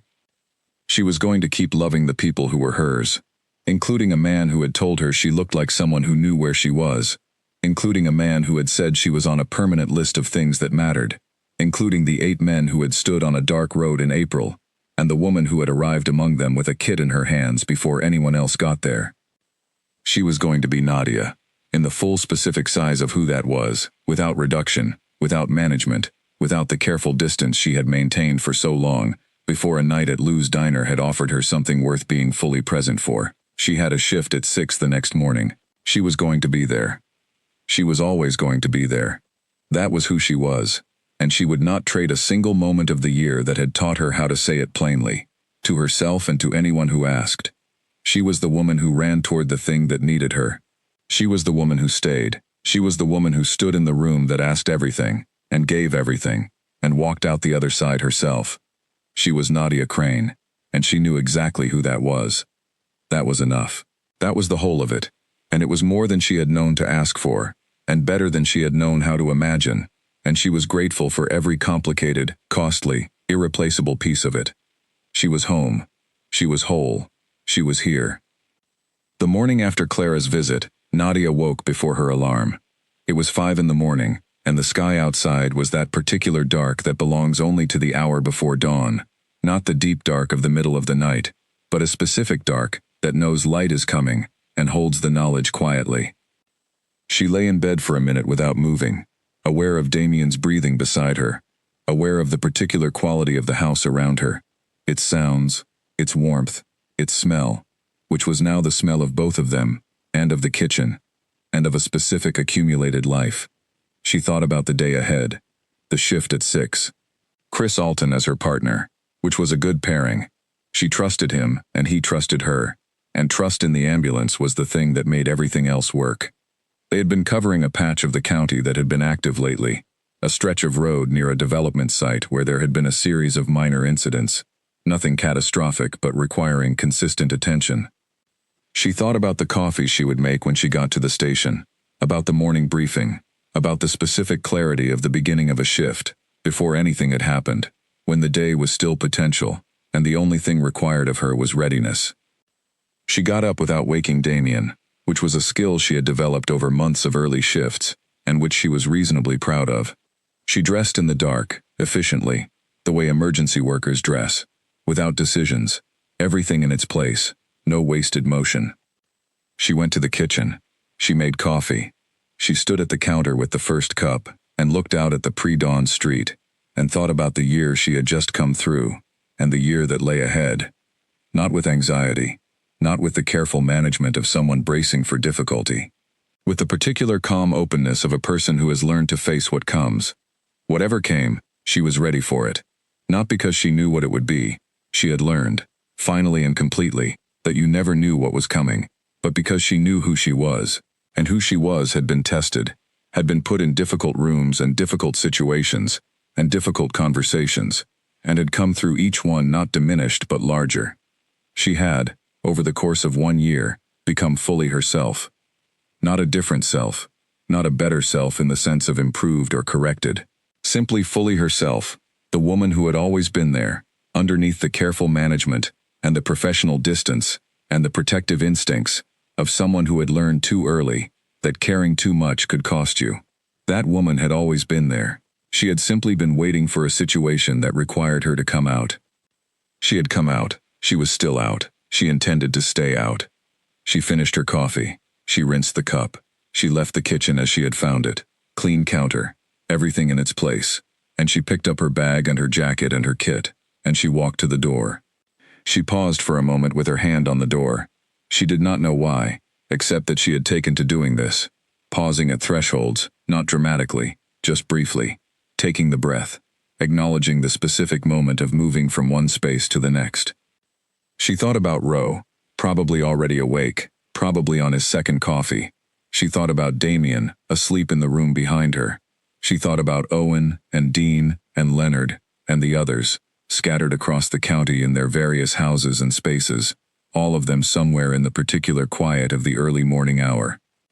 She thought about a woman at a diner counter in the middle of a night when she needed to drive, and a man at the other end who was the most still thing in the room. She opened the door. She stepped through.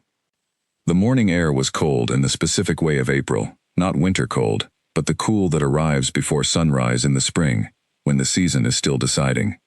She stood on the step for a second, breathing it in. There was birdsong. She had not noticed it at first, but it was there. The first birds of the morning, beginning their inventory of the world. She stood on the step and listened to it for a moment, and found it, as she always did, extraordinary. That something so ordinary could be extraordinary. That she could stand on a step in the early morning and feel, in the presence of birdsong and cold air and the first gray signal of approaching light, that she was in exactly the right place. She walked to her car. She got in. She started the engine. She drove to the station. She ran her shift. She and Chris Alton covered the county through the morning and the afternoon, responding to 3 calls, 2 of which were routine, and 1 of which required everything she had, and got everything she had. She came out of that last call with her hands steady and her mind clear, and the specific satisfaction of someone who had done the work as well as it could be done. She drove home at the end of the shift. She pulled into the driveway. She sat in the car for a moment, not from exhaustion. She was tired, but not collapsed. From the particular habit she had developed, the pause at thresholds, the brief acknowledgement of one space ending and another beginning. The lights were on inside. Through the window she could see the warm yellow of the kitchen light, and a shape moving. Damien, at the counter, making something. She got out of the car. She walked up the path. She opened the front door. He looked up from the counter. She looked at him. That was all. That was the whole of the moment. 2 people in a kitchen at the end of a day, looking at each other, with the specific recognition of people who are genuinely glad to be in the same room.